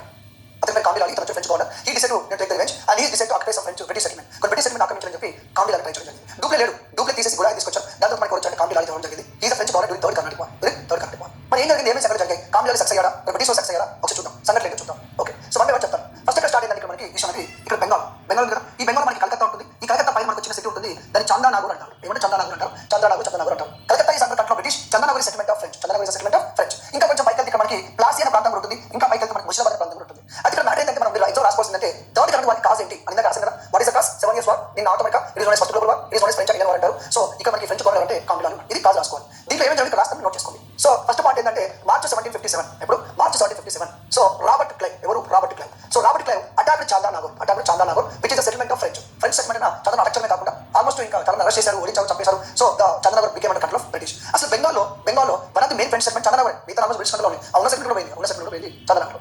మార్చ్ 1757లో. ఇదే ఇయర్ లో జూన్ 1757లో బ్యాటిల్ ఆఫ్ ప్లాసీ జరిగింది. ఈ battle of Plassey British versus French కాదు, అప్పుడున్న Bengal nawab Sirajuddaulah. The war was happened, the battle of Plassey was happened between the British and the Bengal ruler, the Bengal nawab Sirajuddaulah. Of course next video మనం డిస్కస్ చేస్తాం detail గా, ఇక్కడ డిస్కస్ చేయలేదు. మరి గుర్తుపెట్టుకోండి, ఏంటి పెట్టుకుంటే as part of third Karnataka war start అయిన తర్వాత దానిలో భాగంగా ఒక రకంగా బ్యాటిల్ ఆఫ్ ప్లాసీ జరిగింది. అది తర్వాత వివరంగా చెప్తాను, ఇక్కడ జస్ట్ నోట్ చేసుకోండి. థర్డ్ కర్ణాటక వార్ జరుగుతున్నప్పుడే ఈ బ్యాటిల్ ఆఫ్ ప్లాసీ జరిగిందని చెప్పేసి. ఇది 1757లో జరిగింది. దాని తర్వాత మనకి 1749 టైంలో సీజ్ ఆఫ్ మచిలీపట్నం ఆర్ ముసోలిపట్నం ఎవరు ఆక్రమించారు? ఈ మచిలీపట్నం ఎవరు ఆక్రమించారు అంటే బ్రిటిష్ వాళ్ళు ఆక్రమించారు. ఎవరు ఓడించి? ఫ్రెంచ్ వాళ్ళు ఓడించారు. అదే సార్ మచిలీపట్నం ఫ్రెంచ్ వాళ్ళ కంట్రోల్ ఉంది, అది మన రూరల్ కంట్రోల్ ఉంది కదా చెప్తున్నాడు. ఫస్ట్ అప్పుడు ముసోలిపట్నం ఎవరు కంట్రోల్ ఉండే? గోల్కొండ కంట్రోల్ ఉండే. ఈ గోల్కొండ కుతుబ్ షాహీస్ మచిలీపట్నంలో వ్యాపారం చేసుకుని పర్మిషన్ ఇచ్చారు. They given permission, Golconda sultans given permission for only trade purpose. They given permission to Dutch, they given permission to British also. In course of time this area was ruled by Asaf Jahis అన్నమాట. Asaf Jahi rule చేశారు. ఈ అసఫ్ జాహీ మీకు గుర్తుందా? నాదర్ జంగ్ ఉన్నాడు, ముజఫర్ జంగ్ ఉన్నాడు, అలాగే సలాబత్ జంగ్ ఉన్నాడు. Example తీసుకోండి. నాదర్ జంగ్ ఎవరు హెల్ప్ ఎవరు అయ్యారు? బ్రిటిష్ వాళ్ళు హెల్ప్ అయ్యారు. ముజఫర్ జంగ్ సలాబత్ జంగ్ ఎవరు హెల్ప్ అయ్యారు? ఫ్రెంచ్ వాళ్ళు. మరి హెల్ప్ చేసుకోవడం తీసుకోవాలి. అందుకని ఈ ముజఫర్ జంగ్ సలాబత్ జంగ్ ఏం చేశారు తెలుసా? ఆంధ్రలో కొన్ని ప్రాంతాలు బ్రిటిష్ ఇచ్చేసారు. నిజంగా ఏలూరు కానీ రాజమండ్రి కానీ శ్రీకాకుళం కానీ కొన్ని ప్రాంతాలు ఇచ్చేసారు. ఎందుకు ఇచ్చేసారు అంతే? మరి ఫ్రెంచ్ వాళ్ళు కదా బాబు నీ సాయం చేసిన నాకు ఏమంటే ఇచ్చేస్తారు. అంటే కోస్ట్ ఆంధ్రలో కొన్ని ప్రాంతాలు నిజాం కంట్రోల్లో ఉండే, కోస్ట్ ఆంధ్రలో కొన్ని ప్రాంతాలు నిజాం కంట్రోల్లో ఉండే. ఆ ప్రాంతాలు ఎవరి కంట్రోల్ వెళ్ళిపోయినంటే ఈ బ్రిటిష్ వాళ్ళ కంట్రోల్, ఫ్రెంచ్ వాళ్ళ కంట్రోల్, ఫ్రెంచ్ వాళ్ళ కంట్రోల్ వెళ్ళిపోయింది. ఇది డీటెయిల్ కాస్త ఎక్కడ వస్తుందంటే if you belongs to Telangana, Telangana history వస్తుంది. సేమ్ స్టోరీ ఆంధ్ర అయితే ఆంధ్ర స్టోరీ వస్తుంది. అంటే ఏ రాష్ట్రం అయితే ఆ రాష్ట్రం హిస్టరీ డీటెయిల్ వస్తుంది. బట్ ఏ రాష్ట్రం ఇదే స్టోరీ వస్తుంది. ఎందుకంటే అసలు జాయిస్ రూల్ తెలంగాణ ఆంధ్ర ఇద్దరు రూల్ చేశారు కాబట్టి ఏపీలో సేమ్ డేటా వస్తుంది, తెలంగాణలో సేమ్ డేటా వస్తుంది. ఈ ముజఫర్ జంగ్ సలాబత్ జంగ్ ఎలా ఇచ్చారు, ఏ ప్రాంతాలు ఇచ్చారు వస్తుంది నేను చివరి చెప్తాను. అంటే మీకు అర్థమైంది ఏంటంటే మచిలీపట్నం ఫ్రెంచ్ వాళ్ళకి ఇచ్చేసారు వీళ్ళు. ఆ ఫ్రెంచ్ వాళ్ళ కంట్రోల్ మచిలీపట్నం ఎవరు ఆక్రమించారు? బ్రిటిష్ వాళ్ళు. ఇది జరిగింది. Next the most important the last battle జరిగింది. The last battle, an important battle. The battle is 1760. The Battle of Vandivash. 1760. The Battle of Vandivash. In this Battle of Vandivash, the British officer Sir Aycoot defeated the Kamdi Lali. Defeated the British officer Kamdi Lali and Tipu also. That's it. Vandavasi Tamil town and port city. Then 3 months Kamdi Lali try చేసి ఓడించడం జరిగింది. So 1760 there is a place called Vandavasipuram లేదా Vandivash. And 1760 in the Battle of Vandivash, the British officer Sir Aycoot successfully defeated the Kamdi Lali and Tipu also. So this is the end of the chapter of French. French వాళ్ళు ఏమైనా ఓడిపోవడం జరిగింది. మరి Vandivash ఓడిపోయిన తర్వాత French వాళ్ళు British ఓడిపోతారా? అందుకని పాండిచేరి ఆక్రమించారు. ఆలి చందనగర్ ఆక్రమించారు, మచిలీపట్నం ఆక్రమించారు. ఇప్పుడు పాండిచేరి తర్వాత ఆక్రమించడం జరిగింది. ఇప్పుడు ఫ్రెంచ్ వాళ్ళు మన మెయిన్ సెగ్మెంట్స్ కోల్పోయారు. ఫ్రెంచ్ కథ దుకాణం సాధించారు. మరి అలాంటి ఫ్రెంచ్ పూర్తిగా వెళ్ళిపోలేదు. ఫ్రెంచ్ వాళ్ళు ఉన్నారు కానీ ఆధిపత్యం లేదు, ఇంకా డామినేషన్ చేసే ఛాన్స్ లేదు. ఇంకా almost the domination came to end. ఓకేనా? రైట్. ఇక్కడ రాస్తాను చూడండి ఇప్పుడు జరిగిన సంఘటనలు. ఇంకా మన క్లారిటీ ఉంది కదా. సో కాజ్ ఏంటి, ఎందుకు జరిగిందంటే 7 years వార్ వల్ల జరిగింది. ఓకే, ఏమేమి సంఘటనలు జరిగాయంటే మార్చ్ 1757లో రాబర్ట్ క్లైవ్ చందానగర్ని ఆక్రమించారు. దీనివల్ల వెస్ట్ బెంగాల్ నుంచి almost French domination came to end. తర్వాత నెక్స్ట్ ఏంటి 1757లో బ్యాటిల్ ఆఫ్ ప్లాస్ జరిగింది, మనం డిస్కస్ చేస్తాం. తర్వాత మూడోది వచ్చేసి మనకి ఈ 1759లో మచిలీపట్నం ఆక్రమించారు. ఈ మచిలీపట్నం ఆక్రమించిన తర్వాత కోస్ట్ ఆంధ్ర నుంచి ఫ్రెంచ్ ఆల్మోస్ట్ అవుట్. ఓకే, తర్వాత ఇంకోటి ఏంటి మద్రాస్ని క్యాప్చర్ చేయాలని కామిలాలు బాగా ట్రై చేసిన వర్కౌట్ కాలేదు, ఫెయిల్ అనమాట, మిషన్ ఫెయిల్ అయిపోయింది. తర్వాత మళ్ళీ మనకి ఇంకేం చెప్పింది దాకా 1760లో వందవాసి యుద్ధం జరిగింది, బ్యాటిల్ ఆఫ్ వాండివాష్ జరిగింది. In this battle who scored victory? British scored victory. దాని తర్వాత 1761లో పాండిచేరిని బ్రిటిష్ వాళ్ళు ఆక్రమించారు. 1761లో పాండిచేరిని బ్రిటిష్ వాళ్ళు ఆక్రమించారు. ఇందుకు వార్ ఎండ్ ఎప్పుడైందంటే 1760లో ఎండ్ అయింది. That is because of treaty of Paris. So as part of treaty of Paris the war came to end. సరే సార్ యుద్ధం ఇప్పుడు జరిగితే అంటే ముందే చెప్పిన కదా వార్ స్టార్ట్ అయింది ఇక్కడ కాదు, ఇక్కడ నార్త్ అమెరికా స్టార్ట్ అయింది, యూరోప్ స్ప్రెడ్ అయింది, తర్వాత యూరోప్ జరిగింది. అంటే యుద్ధం ఇక్కడ టెంపర్ ఆగిపోయినా కూడా చిన్న చిన్న జరుగుతుంది. ఓవర్ యుద్ధం అయిపోయింది అంటే 1764 treaty of Paris. So 1763 treaty of Paris the war came to end. ఈ ట్రీటీలో ఒకటి ఏం చేశారంటే all the French settlements given back, వెనక్కి ఇచ్చేశారు. వాళ్ళు ఆక్రమించిన చందనగర్ కానీ, వాళ్ళు ఆక్రమించిన పాండిచేరి కానీ, మాహే కానీ, దాంతో కరైకాల్ కానీ ఇవన్నీ వెనక్కి ఇచ్చేది. ఇది వెనక్కి ఇచ్చేసి బ్యాక్ రాసట. ఇప్పుడు ఒకటండి ఫ్రెంచ్ వాళ్ళకి వెనక్కి ఇచ్చేశారు. వెనక్కి ఒక మాట చెప్పారు, అరే నీ వ్యాపారం చేసుకో, కేవలం వ్యాపారం చేసుకో, ఎవరు వేసిన పర్మిషన్ తీసుకోని చెప్పేసి 3 పాయింట్ ఆఫ్ వెనక్కి ఇవ్వడం జరిగింది. So what you got to remember important points here. So what is important battle which enter the domination of British India అనగా which enter the domination of French India అంటే battle of Wandiwash గుర్తుపెట్టుకోండి. ఓకేనా? మరి treaty of Paris ఏం గుర్తుపెట్టుకుంటే with treaty of Paris third current war end అయిపోయింది. With treaty of Paris third current war end అయిపోయింది. ఈ ట్రీటీ ఆఫ్ ప్యారిస్ తర్వాత ఈ ట్రీటీ ఆఫ్ ప్యారిస్ ప్రకారంగా ఫ్రెంచ్ సెటిల్మెంట్స్ వాళ్ళకి వెనక్కి ఇవ్వడం జరిగింది. అలా ఫ్రెంచ్ సెటిల్మెంట్ వాళ్ళ వెనక్కి ఇచ్చేశారు. But mostly they comfort the settlements because of trade money, trade పరంగా కంటిన్యూ జరుగుతుంది. సో నా ఉద్దేశం ఏంటంటే ఫస్ట్ అండ్ సెకండ్ థర్డ్ వీడియోలో చెప్పాను. మీరు ఏం చేస్తారంటే 3 వీడియోస్ అయిన తర్వాత పెన్ పేపర్ తీసుకొని వర్సెస్ అలా రాయండి. ఇప్పుడు నేను కాంప్లెక్స్ ఆఫ్ ఎట్లా అంటే ఫస్ట్ కరెంట్ వార్ కాజ్ ఏంటి సింపుల్, ఏమేమి సంగతి జరిగింది, ఏమేమి వార్ జరిగింది, ఏమేమి ట్రీట్ జరిగింది. First current war treaty of example, second current war treaty of Pondicherry, third current war treaty of Paris. First current war Dupleix British officers ఉన్నారు, సెకండ్ కరెంట్ వార్ ఉన్నారు, థర్డ్ కరెంట్ వార్ ఉన్నారు. ఇదంతా మీరు instance అని మొత్తం order రాసుకోండి, Chronicle రాసుకోండి. అప్పుడు మీకు మైండ్లో క్లారిటీ వస్తుంది ఫస్ట్ జరిగింది ఇది జరిగింది. మీకు కండిషన్ మీకు ఏం చేస్తారు చెప్పండి, 4 ఆప్షన్స్ ఇస్తారు. Battle of Adyar, battle of Ambur, battle of Wandiwash, siege of Pondicherry అంటారు. ఈ నాలుగు ఆర్డర్ పెట్టాలంటే 3 years గుర్తుపెట్టుకోవాలి. అందుకే మీకు ఇయర్తో సహా రాసింది. ఏలో మచిలీపట్నం, ఏలో ప్లాసీ, ఏలో జనరల్ కంట్రోల్ చేశారు, ఏలో వండివాష్ యుద్ధం జరిగింది, ఏలో పాండిచేరి ఆక్రమించారు, ఏలో ట్రీట్ జరిగింది, అన్ని ఇయర్తో సాధించాను. So try to remember all this incidents in here. ఇప్పుడు కొంచెం ఇన్ఫర్మేషన్ ఇస్తాను చూడండి exam point of view. Okay, Muzaffar Jung ఎవరు సపోర్ట్ చేశారండి? ఫ్రెంచ్ సపోర్ట్ చేసి. అదే ముజఫర్ జంగ్ మనకి ఏం చేశాడు? మచిలీపట్నము, వల్దపూరు, బూరులు, దివిసీమ, ముజఫర్ జంగ్ బ్రిటిష్ ఫ్రెంచ్ వాళ్ళకి ఇచ్చేసాడు. తర్వాత డూప్లేకి ఒక బిల్లు ఇచ్చాడు, జగా జంగ్ ఒక బిల్లు ఇచ్చాడు. బిల్లు కాకుండా ఈ వల్దపూర్కి జాగనే చేసాడు, వల్దపూర్కి జాగనే చేసాడు. హిమాత్ ఖాన్ తర్వాత చెప్పింది సర్బత్ జంగ్ ఈయన ఎవరిని అపాయింట్ చేశారు? ఫ్రెంచ్ అపాయింట్ చేశాడు. ఈయన సపోర్ట్ ఉన్న British officer de Bussy French officer. మరి ఫ్రెంచ్ ఏమి ఇచ్చిండు? ముత్తాఫత్ నగర్, అది కొట్టపల్లి ఇచ్చిండు, ఏలూరు, రాజమండ్రి, శ్రీకాకుళం. అంటే ముజఫర్ జంగ్ అవి ఇచ్చిండు, సర్బత్ జంగ్ ఇచ్చిండు. ఎవరికి ఇచ్చారు? ముజఫర్ జంగ్, సర్బత్ జంగ్ బోత్ ఎవరికి ఇచ్చారు? ఫ్రెంచ్ వాళ్ళకి ఇచ్చేసారు. ఆ ఫ్రెంచ్ దగ్గర నుంచి తర్వాత ఎవరి కంట్రోల్కి వెళ్ళినాయి? తర్వాత బ్రిటిష్ కంట్రోల్కి వెళ్ళినాయి. అది ముచ్చట అనమాట. Okay, this is about the Karnataka wars. ఇంకోటి మీరు గుర్తుపెట్టుకోవాల్సిన అవసరం ఏంటంటే ఇది కర్ణాటక అనమాట, ఇది హైదరాబాద్. ఈ కొన్ని ప్రాంతాలు ఉంటాయండి. ఈ ప్రాంతం ఏం చెప్పాలి, మన కోస్ట్ ఆంధ్ర కదా, శ్రీకాకుళము, విజయనగరము, విశాఖపట్నము, రాజమండ్రి, ఏలూరు ఉంటాయి కదా. ఈ బెల్ట్ కదా, ఈ బెల్ట్ ఏమంటారు అంటే నార్థన్ సికాస్ అంటారు. ఏమంటారు? ఈ బెల్ట్ ని నార్థన్ సికాస్ అంటారు, ఉత్తర సత్తాలు అంటారు. ఈ ఒకప్పుడు ఇండియా ఎవరి కంట్రోల్ ఉండే? నిజాం కంట్రోల్ ఉండే. ఇప్పుడు ఎవరి కంట్రోల్కి వెళ్ళిపోయినాయి? ఫ్రెంచ్ కంట్రోల్కి వెళ్ళిపోయినాయి. ఫ్రెంచ్ నుంచి మళ్ళీ కంట్రోల్ ఫైనల్ బ్రిటిష్ కంట్రోల్కి వెళ్ళిపోయింది. మళ్ళీ చెప్తాను, వీటిని ఉత్తర సత్తాలు జిల్లాలు అంటారు. ఈ ఒకప్పుడు నిజాం కంట్రోల్ ఉండే, బ్రిటిష్ కంట్రోల్, ఫ్రెంచ్ కంట్రోల్కి వెళ్ళిపోయినాయి, అందులో బ్రిటిష్ కంట్రోల్కి వెళ్ళిపోయింది. అందుకే బ్రిటిష్ ఏం చేసిండు? ఈ బెల్ట్ అంతా మద్రాస్ ప్రదేశ్ ఏర్పాటు చేసిండు. This information getting AP history, this information getting Telangana history. Okay sir, దాంట్లో వస్తుంది చూడండి, you get it clear. So this is about Karnataka wars. The next video we start discussion with Bengal conquest.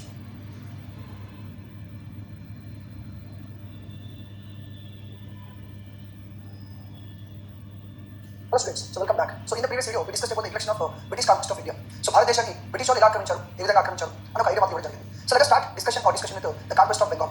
So British వాళ్ళు మొట్టమొదటిసారిగా భారతదేశంలో ఆక్రమించిన ప్రాంతం వచ్చి బెంగాల్. ఆ బెంగాల్ ఎలా ఆక్రమించారు ఏంటి అనేది చాలా important. And most of the thing ఈ కాంటెస్ట్ ఆఫ్ బెంగాల్ మనం most important thing battle of Plassey, the battle of Buxar and treaty of Allahabad. Those three things we are going to discuss. But it's very very important. Whatever the company examination you are writing, and definitely there is a chance, 100% chance to ask a question from Conquest of Bengal. Whatever the examination you are writing. Let us start with Bengal.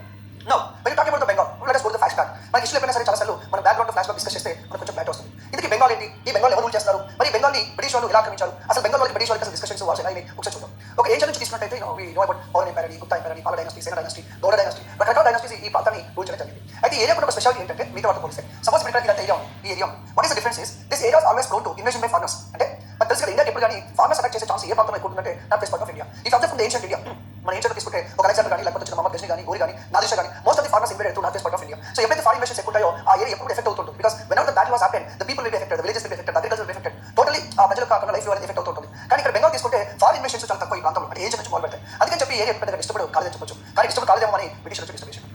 So ఇక్కడ చూద్దాం. Okay, next at that point of time what is the specialty of this Bengal and who are ruling Bengal?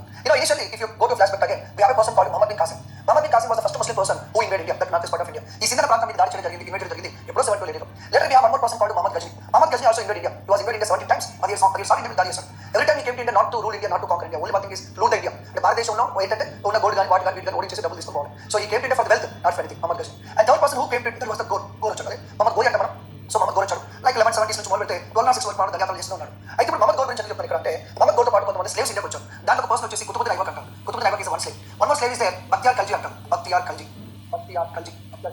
అంటారు. Is also one of the slave. ఆ రోజులలో మనుషులు కొనుక్కున్నారు మార్కెట్లో, slave బానిసలు కొనుక్కున్నారు, బాబులు కట్టలు లాంటి స్లేవ్స్ ఉన్నారు. So Bakhtiyar Khalji or Bakhtiyar Khalji is the first person and who came to this Bengal. So బెంగాల్కి వచ్చిన మొట్టమొదటి వ్యక్తి అంటే ముస్లిం పరంగా ఇస్లాం పరంగా తీసుకుంటే మొట్టమొదటి బక్తియార్ ఖల్జీ. ఈ వచ్చి ఇక్కడ యూనివర్సిటీ చాలా వరకు బుద్ధిస్ట్ లిటరీ ధ్వంసం కూడా చేయడం జరిగింది. సో ఈ Bakhtiyar Khalji statue first Muslim ruler who came to this Bengal is clear. So ఇదంతా జస్ట్ బ్యాక్గ్రౌండ్ మాట, ఎవరు ఏ ప్రాంతం నుంచి వచ్చారు, ఎలా వచ్చారని చెప్పడానికి ఎగ్జాంపుల్ మనకి. ఇది మోడర్న్ హిస్టరీ క్వశ్చన్స్ అడిగారు, కానీ ఏన్షియంట్ హిస్టరీ కనుక సిలబస్లో ఉంటే ఏన్షియంట్ హిస్టరీ మిడిల్ కనుక అడుగుతారు, మోడర్న్ హిస్టరీ మటుకు అడిగే ఛాన్స్ డెఫినెట్గా లేదు. So like this the Muslims came to India for the first time. Later we have Delhi Sultans, later we have Mughals, later we have Delhi Sultans, later we have Mughals. మరి Mughals గురించి కనుక మాట్లాడితే so during which Mughal emperor the Bengal was became part of Mughal empire, that was Akbar. ఎవరి కాలంలో అక్బర్ కాలంలో so during Akbar the Mughal empire was became part of Bengal was became part of Mughal empire. ఇప్పుడు మనం పుట్టినప్పుడు నేర్చుకుంటాం అంటే రకమైన అంతే కదా, ఎంపైర్ కూడా జీవితం స్టార్ట్ అవుతుంది. ఒక బాబర్ ఇష్టం ఇట్లా ఉంది, తర్వాత హుమయూన్ వచ్చిండు అని ఒక్కొక్క ఎక్స్పాన్షన్ చేస్తూ ఉంటారు కదా. అలా అక్బర్ గారి కాలంలో ఈ బెంగాల్ అనేది దేంట్లో వెళ్ళిపోయింది, బెంగాల్ ముఘల్ ఎంపైర్ కలిసింది. సో అక్బర్ ఏం చేసినట్టు అడ్మినిస్ట్రేటివ్ రిఫార్మ్స్ లో భాగంగా సుబాగా డివైడ్ చేశారు. ఎవరు అక్బర్ ఏం చేశారంటే ఏంటి పిల్లలైతే ఇండియా మన రాష్ట్రాలు డివైడ్ చేసుకో మనం సుబాగా డివైడ్ చేశారు. సుబా అంటారు. అలా బెంగాల్ సుబా, అబద్ధ సుబా, ఆగ్రా సుబా అని చెప్పేసి బోర్డెడ్ సుబాలు ఉన్నాయి. సో మనకు ఫైనల్ గా క్లారిటీ వచ్చింది ఏంటంటే మనం ఇప్పుడు డిస్కస్ చేసిన ఈ టైంలో ఈ 16th 17th century 18th century టైంలో ఈ బెంగాల్ అనేది ముఘల్స్ కంట్రోల్ ఉంది. Bengal is one of the Suba, Bengal is one of the Suba. ఇది దాని తర్వాత కంటిన్యూ అవుతూ వచ్చింది. మరి ఇక్కడ మనకి ఇండియాకి ప్రైమ్ మినిస్టర్ మోడీ గారు ఉంటారు. అలా చెప్పేసి తెలంగాణ మోడీ గారు రూల్ చేస్తారు, మన ఆంధ్రప్రదేశ్ మోడీ గారు రూల్ చేస్తారు, మనకంటే లోకల్ రూల్ ఉంటుంది కదా, అది పాలసీ చూపిస్తాం రైట్. అలాగే ఈ ఇండియాకి ప్రాంతం మొత్తం ముఘల్స్ పరిపాలించిన లోకల్ ఎవరో మేనేజ్ చేయాలి కదా. యూజువల్గా మనం ఏమంటే సుబేదార్ అంటారు, లేదా నవాబ్ అంటారు. రెండు పొజిషన్స్ ఉంటాయి. ఒకటి వచ్చేసి నవాబ్ పొజిషన్, రెండోది వచ్చేసి దివానీ పొజిషన్ అంటారు. నవాబ్ లేదా దివాన్ అంటారు. సపోజ్ ఆమె నవాబ్ బెంగాల్ రెస్పాన్సిబిలిటీ ఏంటి, ఈ బెంగాల్ని కాపాడుకోవాలి, మెయింటైన్ చేయాలి, ఆర్డర్ మెయింటైన్ చేయాలి, పీస్ చూసుకోవాలి, ఇవన్నీ చూస్తుంటారు. మొత్తం అయితే ఒక చీఫ్ మినిస్టర్ లెక్క. దివాన్ అంటే లైక్ ఫైనాన్స్ మినిస్టర్ లెక్క, ఒక రెవెన్యూ మినిస్టర్ లెక్క ట్యాక్స్ కలెక్షన్ చేస్తుంటారు. ట్యాక్సెస్ ని కలెక్షన్ చేస్తుంటారు. That is role of the diwan అని చెప్పొచ్చు. ఇలా ప్రతి ఏరియాలో కూడా నవాబు దివాన్ కామన్గా ఉంటుంటారు. ఇది జస్ట్ బ్యాక్గ్రౌండ్ బెంగాల్కి సంబంధించి. ఇదే బెంగాల్ ఎవరు వచ్చారు మరి, పోర్చుగీస్ వాడు వచ్చాడు, బ్రిటిష్ వాడు వచ్చాడు, ఫ్రెంచ్ వాడు వచ్చాడు, డచ్ వాడు వచ్చాడు, వ్యాపారం కోసం వచ్చారు. Portuguese initially they came to which place, హూకి వచ్చారు పోర్చుగీస్ వాళ్ళు. పోర్చుగీస్ వాళ్ళు ఇక్కడ చారిత్రక ట్రేడ్ పార్టీ చేశారు, కొంత ముఘల్స్ సంబంధించిన వాళ్ళు కిడ్నాప్ చేశారు. ఇదే పోర్చుగీస్ వాళ్ళు కాసిం బజార్ నుంచి బెంగాల్ నుంచి తరలిమని షాజహాన్ ఆర్డర్ చేశారు. అలాగే బ్రిటిష్ వాళ్ళు వచ్చారు, బ్రిటిష్ వాళ్ళు కూడా ఇక్కడ హూకీలో దాంతో పాటు కాసిం బజార్ అంటారు, హూకీ కానీ కాసిం బజార్ కానీ చిట్టగాం కానీ ఇలా చాలా ప్రాంతాలు బ్రిటిష్ స్థావరాలు ఏర్పాటు చేస్తారు. అలాగే ఫ్రెంచ్ వాళ్ళు కూడా ఇంపార్టెంట్ స్థావరం ఉంది, అదేంటంటే చందానగర్ అది కూడా బెంగాల్ ఉంటుంది. చందానగర్ ఫ్రెంచ్ వాళ్ళు, అలాగే డచ్ వాళ్ళు, అంటే all Europeans almost they are settlement in Bengal. For example Danes అనుకోండి, డేట్స్ కూడా సెటిల్మెంట్ ఉంది, that was called as Serampore. So Serampore is settlement of Danes అన్నమాట. అయితే దీంట్లో భాగంగా మనకు ఎగ్జాంపుల్ డిస్కస్ చేస్తే ఎవరి European company had trade settlement Bengal. Why Bengal అంత ఇంపార్టెంట్ ఎందుకు అంటే ఫస్ట్ కోస్టల్ సిటీ కాబట్టి, కోస్ట్ ఏరియా కాబట్టి. సెకండ్ ఏంటంటే at point of time Bengal was richest province in the country, very richest అనమాట. సో ఎందుకు రిచెస్ట్ అంటే అదే సాయిల్స్ ఉన్నాయి, అల్వెల్ సాయిల్స్ ఉన్నాయి, పంటలు బాగా పడతాయి, రివర్స్ ఉన్నాయి, న్యూమరస్ రివర్స్ ఉన్నాయి, సాయిల్స్ ఉంది, అగ్రికల్చర్ డెవలప్మెంట్ ఉంది, వీటు ఇవన్నీ ప్రొడక్షన్ ఉంది, ఇండిగో కల్టివేషన్ ఉంది. అంత తర్వాత యూరోపియన్స్ ఇంట్రడ్యూస్ చేసుకోండి, దాంట్లో ఓపియం నల్లమని పండించేవారు. ఇలా సాల్ట్ పెట్రోల్ తీసుకుంటే బోర్డ్ అంతా అడ్వాంటేజ్ ఉంది బెంగాల్తో పోలిస్తే. అలాగే మనకి కోస్ట్ ఏరియాస్ కోస్ట్ సిటీస్ ఉన్నాయి కాబట్టి వ్యాపారం కూడా ఈజీ చేసుకోవచ్చు. కొంతమంది స్టోరీస్ మెన్షన్ చేశారు, హౌ ఫర్ డిస్ట్రాయ్ తెలియదు ఇంతవరకు అనేది. But some of the stories clearly said out of British Asia trade 60% trade is going through Bengal. అంటే బ్రిటిష్ వాడు మొత్తం ఏషియాలో చేసే వ్యాపారంలో 60% వ్యాపారం ఎక్కడ చేస్తున్నట్ట ఈ బెంగాల్ నుంచి. ఇదే బ్రిటిష్ వాడు ఈ బెంగాల్లో ఒక సిటీ నిర్మించారు, తెలుసు కదా, గుర్తుందో మర్చిపోయారు. అదేంటంటే కలకత్తా, తెలుసు కదా, కలకత్తా ఫోర్ట్ విలియం అంటాం. ఫోర్ట్ విలియం అనుకో ఫోర్ట్ పిలిచడం జరిగింది. ఓకే, మద్రాస్ అనుకోండి సెయింట్ జార్జ్ ఫోర్ట్, ఆ battle of Adyar Saint George fort Madras అనమాట. ఫోర్ట్ విలియం వచ్చేసి కలకత్తా సిటీ డెవలప్ చేసి అక్కడ ఫోర్ట్ విలియం ఫోర్ట్ నిర్మించిన బ్రిటిష్ వాళ్ళు. సో కలకత్తా సిటీ చుట్టూ డెవలప్ చేసుకుంటూ వచ్చారు. ఇదంతా కూడా జస్ట్ బ్యాక్గ్రౌండ్ ఇస్తున్నాం అంతే. సో మన ఫైనల్ కంక్లూజన్ ఏంటంటే Bengal is richest province. Bengal అనేది ట్రేడ్ సెంటర్ మారిపోయింది. బెంగాల్ బ్రిటిష్ వాళ్ళు ట్రేడ్ సెంటర్స్ ఉన్నాయి, ఫ్రెంచ్ వాళ్ళు ట్రేడ్ సెంటర్ వచ్చేసి చందానగర్, బ్రిటిష్ వాడు హూగ్లీలో కానీ కాసిం బజార్లో వ్యాపారం చేస్తున్నారు. కలకత్తా మాత్రం డెవలప్ చేశారు. పోర్చుగీస్ తర్వాత ఇప్పుడు తెలిసిందే డేన్స్ ఉన్నారు, సెరంపూర్లో డచ్ అందరూ ఉన్నారు. బట్ దీంట్లో ఎక్కువ ప్లేస్లో వ్యాపారం చేస్తూ బాగా డబ్బులు సంపాదించారు అంటే బ్రిటిష్ అనమాట. Is clear background. ఇంకోటి చెప్తాను, at one point of time Bengal Nawab paid 1 crore 31 lakhs అంట ట్యాక్స్ వసూలు చేశారు. అంటే ఒకనొక టైంలో బెంగాల్ నుంచి నవాబ్ ఏం చేశారంటే 1,30,00,000 పైగా ట్యాక్స్ కలెక్ట్ చేశారు. అని ఇమాజిన్ దట్ మనం 2020s లో ఉన్నాం, 2020లో ఉన్నాం. ఇప్పుడు ఇది 2020 కాదంటారా? ఓకే, నెక్స్ట్ ఇప్పుడు ఈ 2022-23 టైంలోనే ఈ కోటి రూపాయలు అంటే చాలా ఎక్కువ. మరి అలాంటి 200 సంవత్సరాల క్రితము ఈ బెంగాల్ నవాబు కోటి రూపాయలు ట్యాక్స్ వసూలు చేసిన బెంగాల్ నుంచి అంటే ఎంత రిచ్గా ఉండాలి. సారీ అనమాట. రైట్, ఇప్పుడు మనం డిస్కస్ చేసిన బెంగాల్ అనేది మొగల్ కంట్రీలో ఉంది. దానికి నవాబు ఉంటాడు, దివాన్ ఉంటాడు, అడ్మినిస్ట్రేషన్ ఉంటుంది, సోదంతా ఉంటుంది. మరి ఈ సోదా అయిపోయిన తర్వాత నెక్స్ట్ సోదకి వెళ్తే మనం ఈ బెంగాల్ని రూల్ చేసే నవాబ్స్ ఎవరు, అదే టైంలో గవర్నర్స్.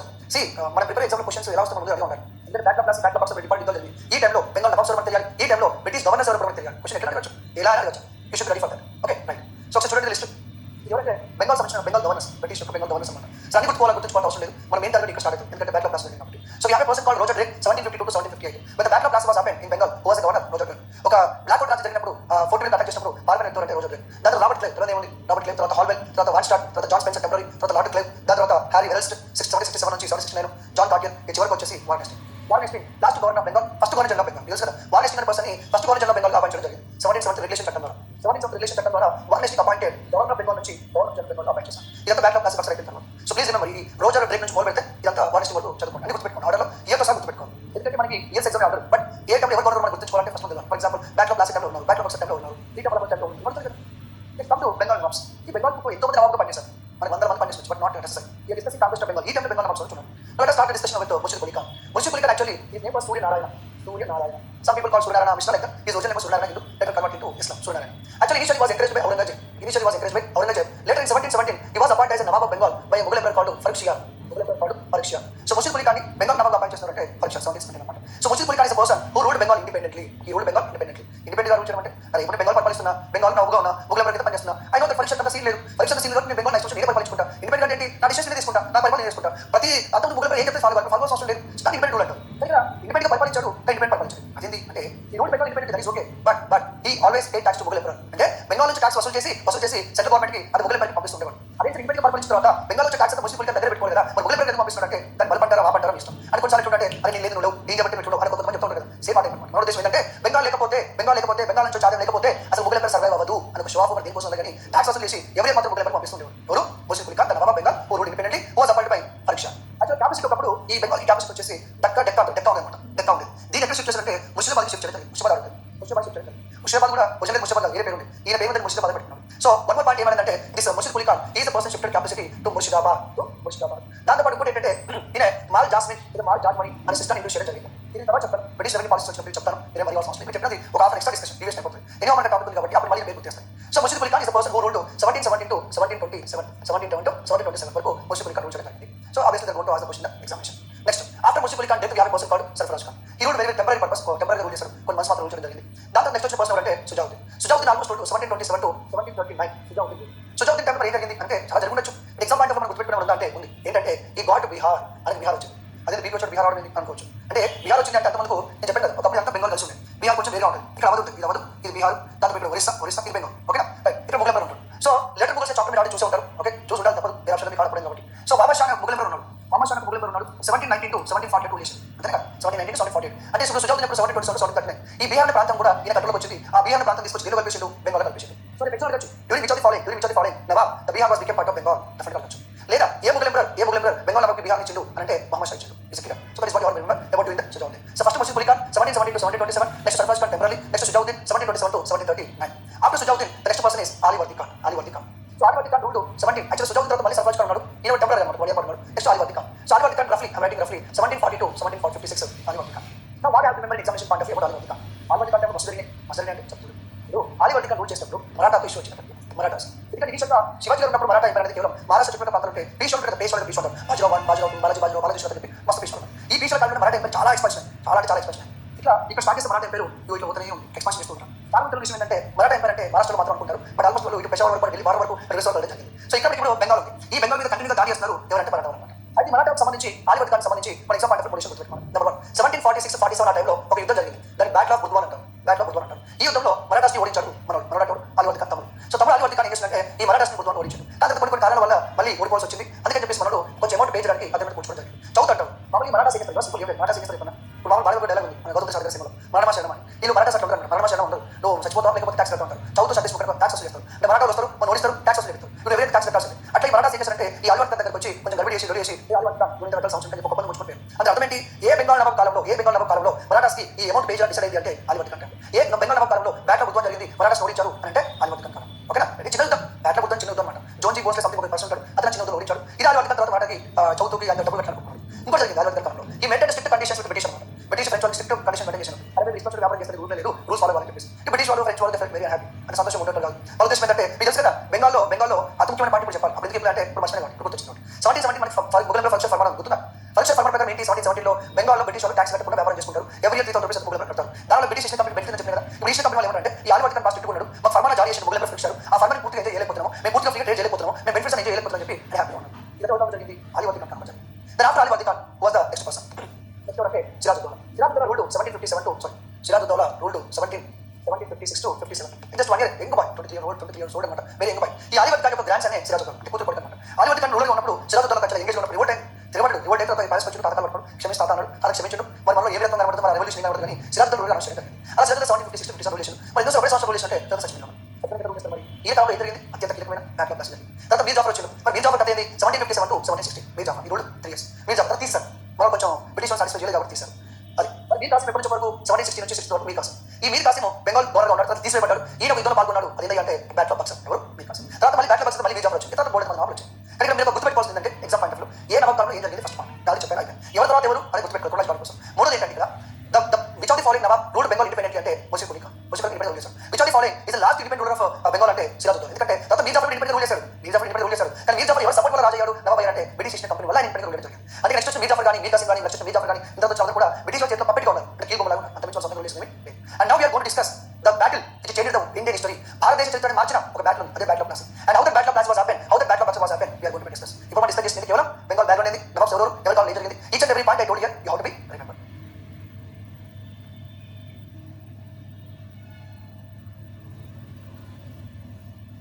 హలో స్టూడెంట్స్, సో ఇప్పుడు వీడియోలో మనం ఈ బెంగాల్ కాంగ్రెస్ సంబంధించి ఒక బ్యాక్గ్రౌండ్ మనం చూడడం జరిగింది. అలాగే బెంగాల్ నవాబ్స్ ఎవరు, అలాగే బెంగాల్ గవర్నర్స్ ఎవరు టైంలో ఎవరు ఈ కాలంలో ఏం జరిగింది ఒక బ్యాక్గ్రౌండ్ మనం డిస్కస్ చేయడం జరిగింది. So now let us discuss in this video about the battle of Plassey and also let us discuss about the battle of Buxar also. So ఈ బ్యాటిల్ ఆఫ్ ప్లాసీ జరిగిన ఎవరి కాలంలో అంటే మనకి సిరాజుద్దౌలా కాలంలో. ఓకేనా రైట్. ఎవరి మధ్య జరిగింది ఏంటంటే ముందు హిస్టరీలో మనకి మోస్ట్ ఇంపార్టెంట్ ఏంటంటే remembering the things in chronological order. That is very very important. అన్నిటిని క్రోనాలజికల్ ఆర్డర్ గుర్తుపెట్టుకోవాల్సి ఉంటుంది. ఫర్ ఎగ్జాంపుల్ సిరాజుద్దౌలా నవాబ్ అయ్యాడు, కలకత్తాని సీజ్ చేశారు, బ్లాక్ బోర్డ్ రాజు జరిగింది, తర్వాత ట్రీటీ ఆఫ్ అల్లాహ్ జరిగింది, తర్వాత 7 years వార్ జరిగింది, బ్యాటిల్ ఆఫ్ ప్లాసీ జరిగింది, మీర్ కాసిం ట్రీటీ వచ్చింది, బ్యాటిల్ ఆఫ్ బక్సర్ జరిగింది, ట్రీటీ ఆఫ్ అల్లాహ్ జరిగింది. నేను ఇక్కడ ఇయర్స్ డేట్స్ మెన్షన్ చేయలేదు, but I am telling that after every chapter and take one paper and pen and try to write all the incidents, whether it may be war, it may be persons or kings or some incidents. Please try to put on paper in chronological order so that you get a clarity. మనకి first కావాల్సిన హిస్టరీలో గుర్తుంచుకోవడం first subject మనకి clarity రావాలి. అందుకని చెప్పి మన confusion ఎక్కువ ఉంటుంది. ఎందుకంటే బోర్డ్ సంఘటనలు బోర్డ్ నేమ్స్ చాలా ఉంటాయి. ఒకేసారి 10 నేమ్స్ 10 బ్యాటిల్స్ ఉంటాయి. సో అసలు గుర్తున్నట్లేదు ఉంటాయి. ఎందుకు గుర్తున్నట్టు చదవాలి first. Most of the students అసలు చదువుకోవడానికి గుర్తున్నట్లేదు ఉంటారు. చదివితే ఒక పై పైన చదువుతాం. You should have some interest, ఒక క్యూరియాసిటీ ఉండాలి, ఒక ఇంట్రెస్ట్ ఉండాలి. అప్పుడే ఈ పాస్ అవుతుంది తప్ప మామూలుగా పాస్ లేదు 100%. ఓకే బట్ మేబీ సో ఇలా క్రోనాలజికల్ ఆర్డర్ పెట్టుకొని ట్రై చేయండి ప్రతి ఒక్క టాపిక్ తర్వాత. But so battle of Plassey happened 1757 June 23rd. So June 23rd 1757 battle of Plassey was happened. So కొంతమంది హిస్టోరియన్స్ ఏమంటారంటే ఈ బ్యాటిల్ ఆఫ్ జరగలేదు అంటారు, బట్ జరిగింది అంటారు. ఓకే ప్రూఫ్ ఏం లేదు, అలా క్లెయిమ్ చేసుకోండి. So in this battle we have one important officer on the behalf of British government, that is Robert Clive. And Sirajuddaulah is nawab. Sirajuddaulah support చేసిన ఒక లాయల్ పర్సన్ అంటే Mir Madan. Mir Madan is the person who died in the సిపాహ్. మన అంటే యుద్ధం జరుగుతున్నప్పుడు బదులు చనిపోయిన వ్యక్తి అంటే మీర్ మదన్ అనమాట. Next Mir Jafar is like Mir Bakshi అంటారు, గదరి హింద్ అంటారు. అండ్ ఈయనే మొత్తం సిరాజుద్దౌలాకి మెయిన్ పర్సన్ అనమాట. అంటే మిలిటరీ జనరల్ అక్కడ పిలుస్తున్నారు. అలాగే యా ముతుఫ్ ఖాన్, రాయ్ తుల్లం, జగత్ సేట్ అంటే వీళ్ళు బ్యాంకర్స్. యుద్ధంలో ఫైట్ చేశారు కానీ బట్ ఆ టైంలో కీరో ప్లే చేశారు బ్యాంకర్స్. నవాబ్స్కి డబ్బులు లోన్స్ ఇస్తుండేవారు. తర్వాత సెయింట్ ఫేస్ అంటే ఈయన ఫ్రెంచ్ అనమాట. అంటే అర్థం ఏంటి బ్యాటిల్ ఆఫ్ ప్లాసీలో సిరాజుద్దౌలాకి ఫ్రెంచ్ వాళ్ళు సపోర్ట్ చేశారా లేదా చేశారు. అప్పుడు ఆ ఆర్మీ లీడ్ చేసిన వ్యక్తి అంటే సెయింట్ ఫేస్ అనమాట. గుర్తుపెట్టుకోండి. ఇందుకు బ్యాటిల్ ఆఫ్ ప్లాసీ ఎందుకు జరిగింది, భారతదేశ చరిత్ర మార్చిన ఈ ప్లాసీ యుద్ధం ఎందుకు జరిగింది, ఎలా జరిగింది, దానికి లీడ్ చేసిన ఇన్సిడెంట్స్ ఒకసారి చూద్దాం. కాగాలండి the first one British given asylum to enemies of Siraj-ud-Daulah.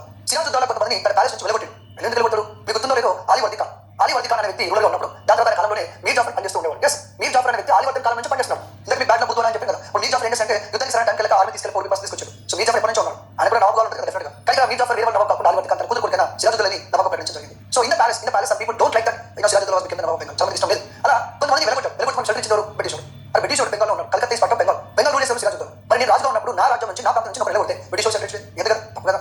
అదొకటి కానీ చిన్న కారణం. ఒక ఇద్దరు గొడవ జరగడానికి లాంగ్ టర్మ్ లో కొన్ని ఇన్సిడెంట్ జరుగుతుంటాయి. ఒక ఇన్సిడెంట్ జరుగుతున్నప్పుడు డివైడ్ జరుగుతుంటుంది. కొన్నిసార్లు సింగిల్ కారణం చాలు, కొన్ని మల్టిపుల్ రీజన్స్ ఉంటాయి. Okay next misuse of Dastak, duty free trade certificate, misuse of Dastak. ఇది దస్తక్ ఏంటి అంటే 1717లో మనకి ముఘల్ ఎంపరర్ ఫరూక్ షా, 1717లో ముఘల్ ఎంపరర్ ఫరూక్ షా ఈ ముఘల్ ఎంపరర్ ఫరూక్ షా ఒక ఫర్మానా జారీ చేశాడు. ఈ ఫర్మానా ప్రకారం ఏంటంటే ఏదైతే ఈస్ట్ కంపెనీ ఉందో ఆ ఈస్ట్ కంపెనీ టాక్సెస్ పే చేయకుండానే గూడ్స్ ట్రాన్స్పోర్ట్ చేసుకోవచ్చు, ట్రేడ్ చేసుకోవచ్చు. That was the permission, that was the trade privilege given by Mughal emperor Farooq Shah 1770. Is clear మనకు తెలిసింది. బట్ ఈ ఫర్మానా ఎవరికి ఇచ్చారు, ఈస్ట్ కంపెనీకి ఇచ్చారు. అంటే కంపెనీ వ్యాపారం చేసినప్పుడు ఈ దస్తక్ క్యారీ చేస్తారు. ఇప్పుడు for example silly example, but silly example చెప్తాను నేను, ఏజ్ ఓల్డ్ ఎగ్జాంపుల్ ఇప్పుడు చెప్పే ఎగ్జాంపుల్ చెప్తాను. ఇప్పుడు ఒక వ్యక్తి హైదరాబాద్ సిటీకి వచ్చాను, తిరగాలనుకోండి, డైలీ టికెట్ పెట్టాలి కష్టం. ఎన్నిసార్లు బస్ తీసుకుంటాడు, బస్ తీసుకొని నువ్వు ఎన్నిసార్లు బస్ ఎక్కినా పోయినా దిగినా కానీ కనెక్ట్ టికెట్ కానీ బస్ చూపిస్తాడు. ఆ బస్ చూసి అతని టికెట్ అడిగాడు. అంటే ఎందుకంటే ఆర్టీఎస్ ఆఫీస్ దగ్గర ముందుగా వెలుపల కట్టి మన దగ్గర బస్ తీసుకున్నాడు. నువ్వు ఎన్నిసార్లు ఎక్కువ నువ్వు ఎన్నిసార్లు టికెట్ తీసుకోవాల్సి అవసరం లేదు. అలాగే బ్రిటిష్ కూడా ఫంక్షన్ ప్రకారం ముందు ముందు కట్టేసాడు. కాబట్టి ఫ్రీగా వ్యాపారం చేసుకోవచ్చు. కాబట్టి ఇప్పుడు ఎలాగైతే బస్ చూపిస్తున్నావు, బ్రిటిష్ కూడా బయటకు వెళ్ళినప్పుడు గూడ్స్ ట్రాన్స్పోర్ట్ చేసినప్పుడు వాడు చూపిస్తే ట్యాక్స్ కట్టాల్సిన అవసరం లేదు. ఇది క్లియర్ బాగా ఉంది. కానీ బ్రిటిష్ ఏం చేసినట్టే అవే దస్తని వేరే వాళ్ళకి ఇవ్వడం, ఎంప్లాయీస్ ఇవ్వడం, ఫ్యామిలీ మెంబర్స్ ఇవ్వడం. దాని తర్వాత బయట బెంగాల్ మర్చెంట్స్ కావడం వేరే వాళ్ళకి అమ్ముతున్నారు, కమిషన్ కోసం అమ్ముతున్నారు. ఎట్లుంటే మామూలు మనం వివిధ దోస్తులు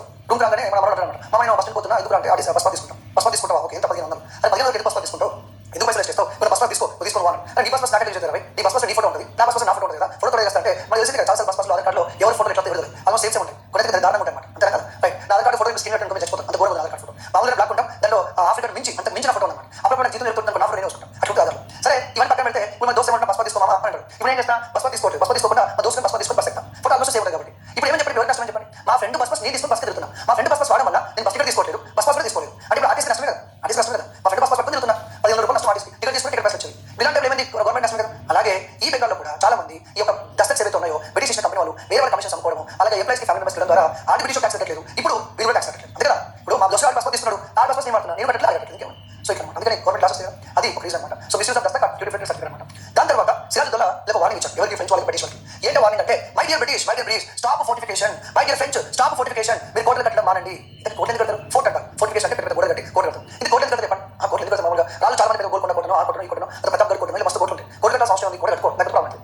నేను ఉన్నాను, నేను గుడిసున్నాను, పెద్ద తేడా ఉంది. మీరు గుడిలో ఉన్న ఏమైనా చోటు సంపడు, మన చోటు ఏం అదే రాజు గుడిలో ఏమైతే చెప్పి ఒక రాజవాడు గుడిలో ఉంటే వస్తారు కష్టంగా వేస్తారు, వెళ్ళిపోతుంది. ఇదే ఉంటుంది. రాజవాడి ప్రొడక్షన్ రాజవాడు ఎప్పటికప్పుడు ప్రొడక్షన్ వల్ల చేస్తారు. ఒక పెద్ద ఎత్తున ప్రాంతం తీసుకొని దాని చుట్టూ పెద్ద గోడ కట్టి దాని కోట్ల నిర్మాణం చేస్తారు. అప్పుడు ఎనిమిస్ రావడానికి చాలా కష్టమవుతుంది. ఎనిమిస్ ఫోర్ట్లో ఎంటర్ గారు రాజపక్షంగా ఉంటారు. It's main thing to secure our settlements, to secure our life, to secure the king and they used to build the fort. Sirajuddaulah Bengal రాజు, బెంగాల్ సిరాజుద్దౌలా. మరి బ్రిటిష్ వాళ్ళు కోట కడతారు, సిరాజుద్దౌలా అన్నారు, I am the king of Bengal, I am the ruler of Bengal. If you need any security ask me, I will provide it, but stop fortification. మీరు ఎందుకు కోట కడతారు? You are just trading company and you came to India for the purpose of trade only. మీరు వచ్చిన వ్యాపారం కోసమే, కానీ వ్యాపారం చేయాలి, మరి కోట కట్టడం ఏంటి, మిలిటరీ మెయింటైన్ చేయడం ఏంటి అని చెప్పి క్వశ్చన్ చేశారు. Siraj-ud-Daulah given warning to this is the company and hour French company for the stop fortification. But ఎవరు వినిపించుకోవాలి, ఆ ఫోర్టిఫికేషన్ అలాగే కంటిన్యూ చేస్తున్నారు, కోట కట్టడం కంటిన్యూ చేస్తున్నారు. అప్పుడు సిరాజుద్దౌలా కోపం వచ్చింది. కోపం వచ్చిన తర్వాత ఏం చేసినంటే, ఎక్కడో మున్సిపల్ క్యాన్సర్ ఉంది కదా, ఈ మున్సిపల్ నుంచి ఉన్నాడు, ఇట్లా హుబ్లీ నుంచి ఇక్కడికి వచ్చి కలకత్తా మీద దాడి చేయడం జరిగింది. So Siraj-ud-Daulah attack fort William, కలకత్తాలో కోట ఉంది కదా, ఫోర్ట్ విలియం, ఆ ఫోర్ట్ విలియం సిరాజుద్దౌలా అటాక్ చేయడం జరిగింది. ఈ అటాక్ చేసిన తర్వాత ఏం చేస్తారు మామూలుగా?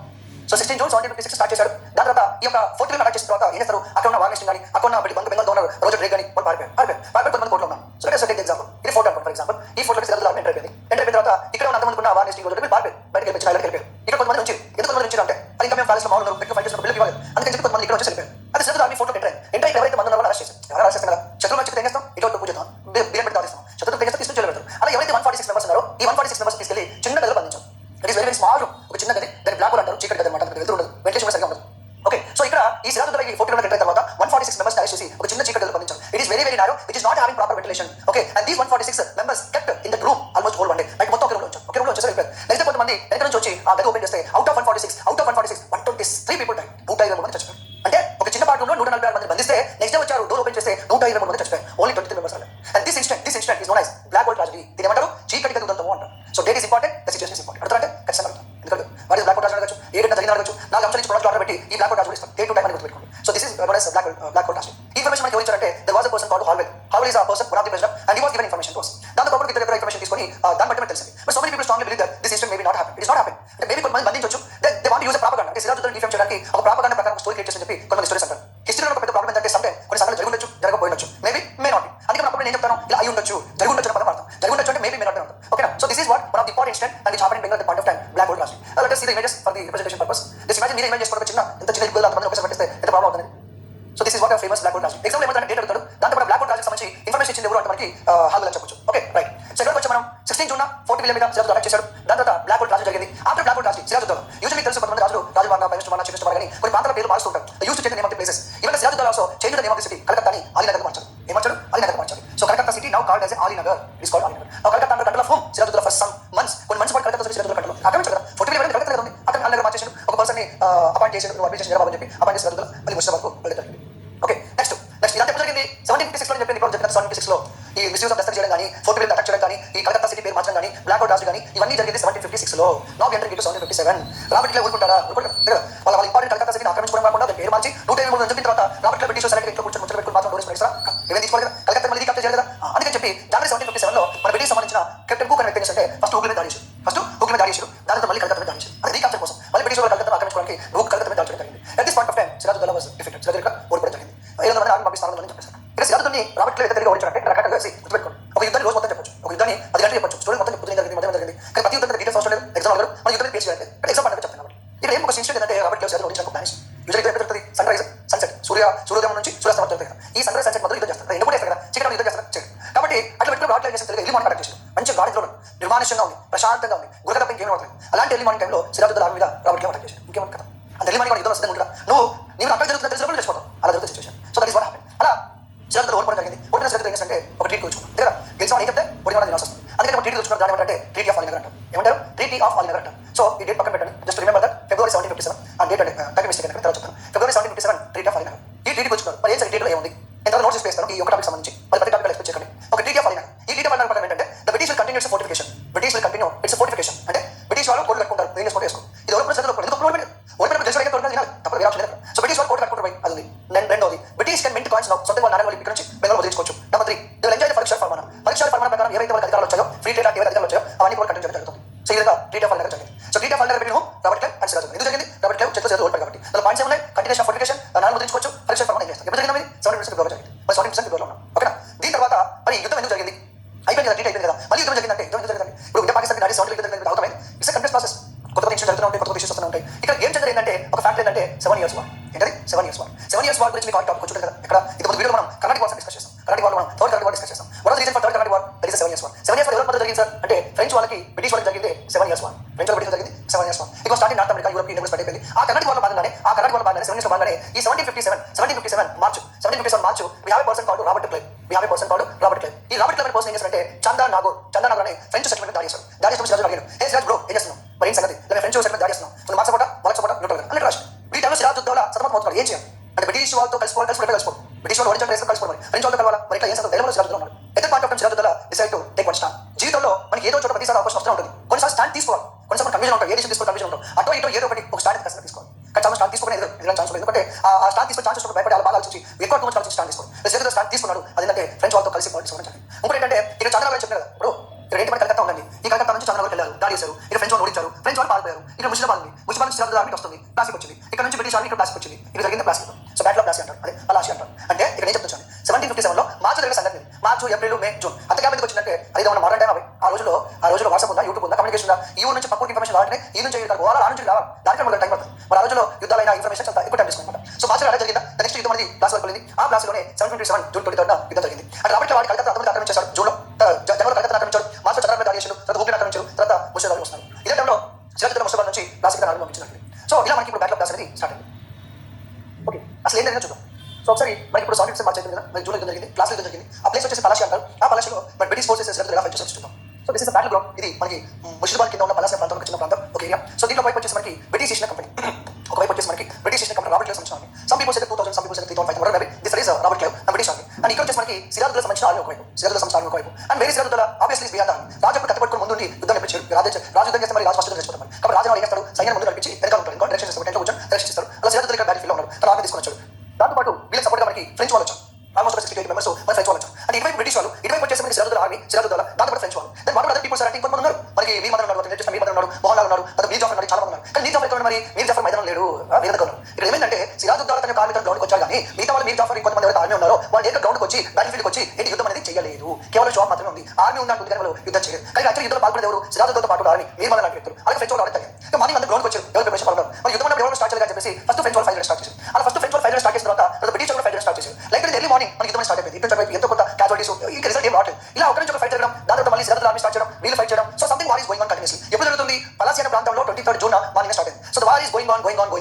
మనం ఒకసారి ఐపీఎల్ మ్యాచ్ చూస్తుంటాం, క్రికెట్ మ్యాచ్ చూస్తుంటాం. ఇంకా లాస్ట్ రెండు ఓవర్లో కొట్టాలి. ఎవరు గెలుస్తారో తెలుసు, వీళ్ళు గెలుస్తారో వాళ్ళు గెలుస్తారో ఒక రకమైన సిచువేషన్ ఉంటుంది. కొన్ని వరల్డ్ కప్ జరుగుతూ ఉంటుంది, క్రికెట్ జరుగుతూ ఉంటుంది. ఎవరు గెలుస్తారో మనకు ఒక ఎగ్జైట్మెంట్ ఎక్కువ ఉంటుంది అనమాట. వాళ్ళు గెలుస్తారో వీళ్ళు గెలుస్తారు, ఇండియా పాకిస్తాన్. ఇలా బాగా ఎగ్జైట్మెంట్ టైంలో, బాగా క్రికెట్ మ్యాచ్ టైంలో సైన్గా వర్షం వస్తుంది. మరి వర్షం వస్తే మ్యాచ్ అయిపోతుంది, ఎంత డిసప్పాయింట్ అవుతాం. అలాగే ఆ రోజు యుద్ధం వస్తున్నప్పుడు వర్షం వచ్చింది. మరి వర్షం వస్తే ఏమైతే సార్ మ్యాచ్ అయిపోయి యుద్ధం అయిపోతుంది అనుకుంటారు, అట్లా కాదు, దెబ్బగా అయిపోతుంది. ఇలా వర్షం వస్తే అంత ప్రాబ్లం ఏమొచ్చారు అడిగితే ఎస్ వర్షం వస్తే ఏంటంటే అక్కడ మనకి గన్ పౌడర్ ఉంటుంది, కెనాన్స్ ఉంటాయి, గన్స్ ఉంటాయి. వర్షాన్ని కలిసిపోతే వెంటైపోతే కాల్చడం చాలా కష్టం. అంత ఈజీగా పని చేయవు. కాబట్టి ఈ వర్షం రావడం వల్ల ఎవరికి ఎఫెక్ట్ అయిందంటే వీళ్ళకి ఎఫెక్ట్ అయింది. కానీ ఇక్కడ బ్రిటిష్ వాళ్ళకి ఎఫెక్ట్ కాలేదు. ఎందుకు ఎఫెక్ట్ కాలేదంటే ఇక్కడ బ్రిటిష్ వాళ్ళు రాబర్ట్ క్లైవ్ వాళ్ళు యూరోపియన్స్ కాబట్టి అడ్వాన్స్గా ఉన్నారు. వాళ్ళ దగ్గర వాటిని కవర్ చేసుకోవాలి కావాల్సిన సామాన్య వాళ్ళ దగ్గర ఉంది. అంటే very much advance thinking about that. కాబట్టి వాళ్ళ దగ్గర గన్ పౌడర్ కానీ మిగతా వాటిని కాపాడుకునే ప్రయత్నం చేసే వాళ్ళకి ప్రాబ్లం కాలేదు. కానీ సిరాజ్ ఉద్దౌలా అడగాలి కాబట్టి gunpowder was vast away and many weapons were become better. It is very difficult to fight even the fight will take so much of time. So like this war is going on. వర్షం వచ్చిన తర్వాత మళ్ళీ యుద్ధం continue అవుతున్న టైంలో ఇక్కడ కొంతమంది Siraj ud Daula mislead చేశారు. సిరాజ్ ఉద్దౌలా దగ్గరకు వచ్చారు, మీర్ జాఫర్ దగ్గరకు వచ్చి మరి ఏంటి ఇక్కడ ఎందుకు ఇక్కడ ఉండడము, ఇంటికి వెళ్ళిపో, ముషాబాద్కి వెళ్ళిపో, మనలో కదా ఫైట్ చేస్తారు, నీకు డ్రాస్ అవసరం అని చెప్పి ఏదో కన్విన్స్ చేసి మిస్లీడ్ చేసి ఒక సిరాజ్ ఉద్దౌలాని ఈ గ్రౌండ్ నుంచి అతను పంపించడం జరిగింది. నమ్ముతారు కొంచెం జీవితం నమ్మకం వస్తుంది కాబట్టి అలా సిరాజ్ ఉద్దౌలా గ్రౌండ్ వెళ్ళిపోవడం జరిగింది. మిగతా వాళ్ళు కంటిన్యూ చేస్తూ ఉన్నారు. మనకి ఏం జరిగింది? రాజు వెళ్ళిపోవడం, వర్షం పడము, అలాగే మిగతా ఆర్మీ వాళ్ళు కూడా సపోర్ట్ చేయకపోవడం, పేరుకి కొంతమంది యుద్ధం చేశారు తప్ప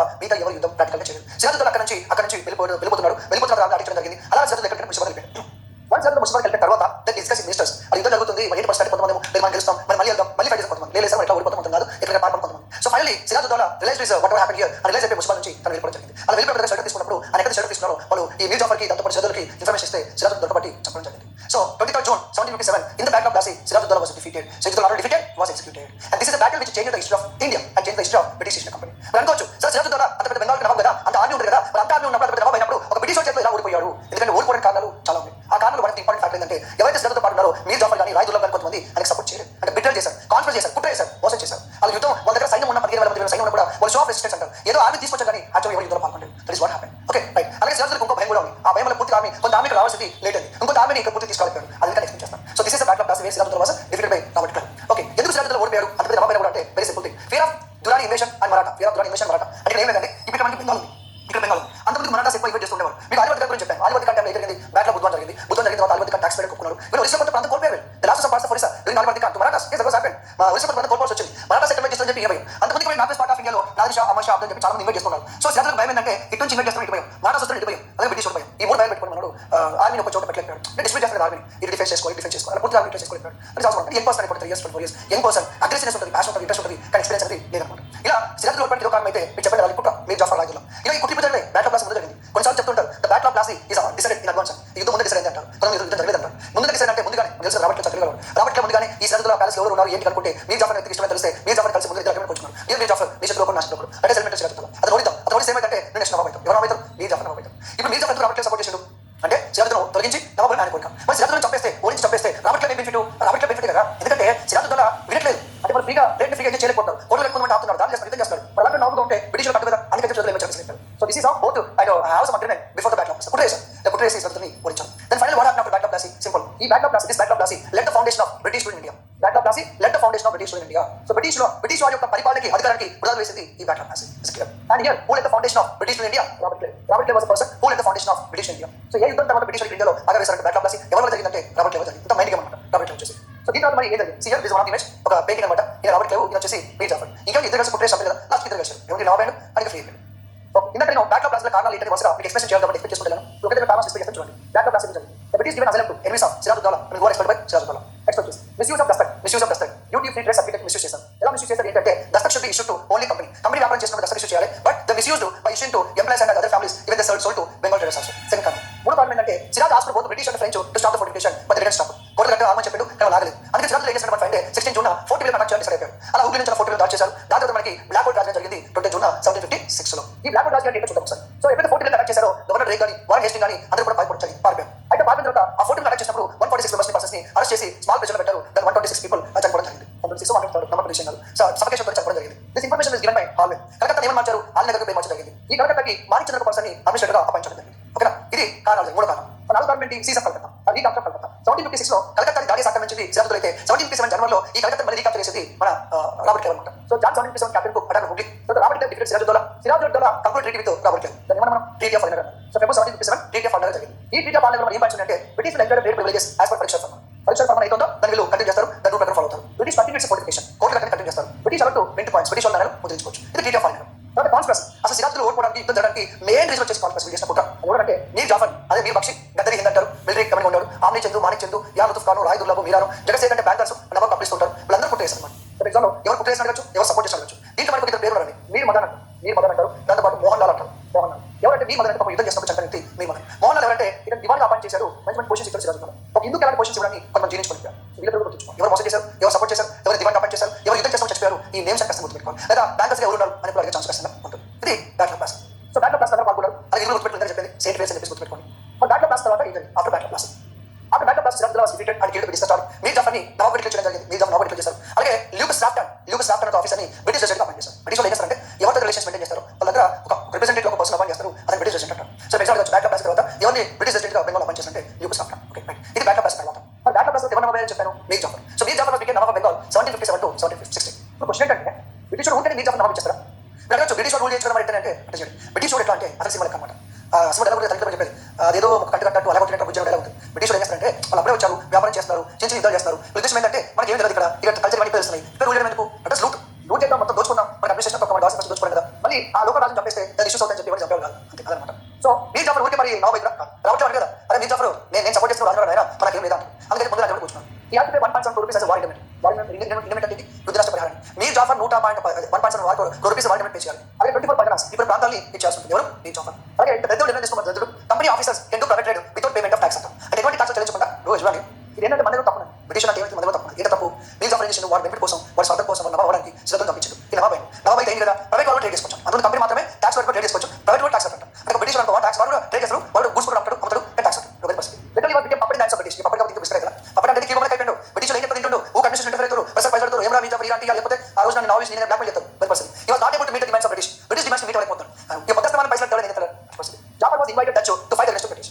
ఏమైతే మొదట బ్రిటిష్ దోస్తున్నారు. బ్రిటిష్ చేసేవారు తెలిసింది వాడిని పరిపాలన చేయట్లేదు. మరి జాఫర్ ఏం చేసాడు డచ్లో ఫోన్ కొట్టిండు. డచ్ రారా బ్రిటిష్ అని చెప్పి అంటే అప్పటిదాకా దేశభక్తి రాజ్యము బెంగాల్ గుర్తురాలేదు వాడు తొక్కుతున్నారు కాబట్టి వచ్చింది. సో జాఫర్ డచ్లో ఫోన్ చేసాడు. మరి డచ్లో ఏం చేశారు టింగు రంగా అనుకుంటే పిల్లలు నచ్చి అలా వచ్చిన యుద్ధం జరిగింది. దాని బ్యాట్లో బదిలీ ఆటం ఆ బ్యాట్లో బదిలీ బ్యాట్లో చించు అంటారు. ఆ బ్యాట్లో బదిలీ బ్యాట్లో చించలో బ్రిటిష్ ఆఫీసర్ ఫ్రాన్సిస్ ఫోర్డ్ ఈ డచ్కు సంబంధించిన రష్యన్ ఆఫీసర్ని ఓడించడం జరిగింది. అంటే బ్యాట్ ఆఫ్ డచ్ బ్యాట్లో బదిలీ nothing but British defeated the Dutch forces. Bat ఏంటంటే బ్రిటిష్ లక్ అనమాట.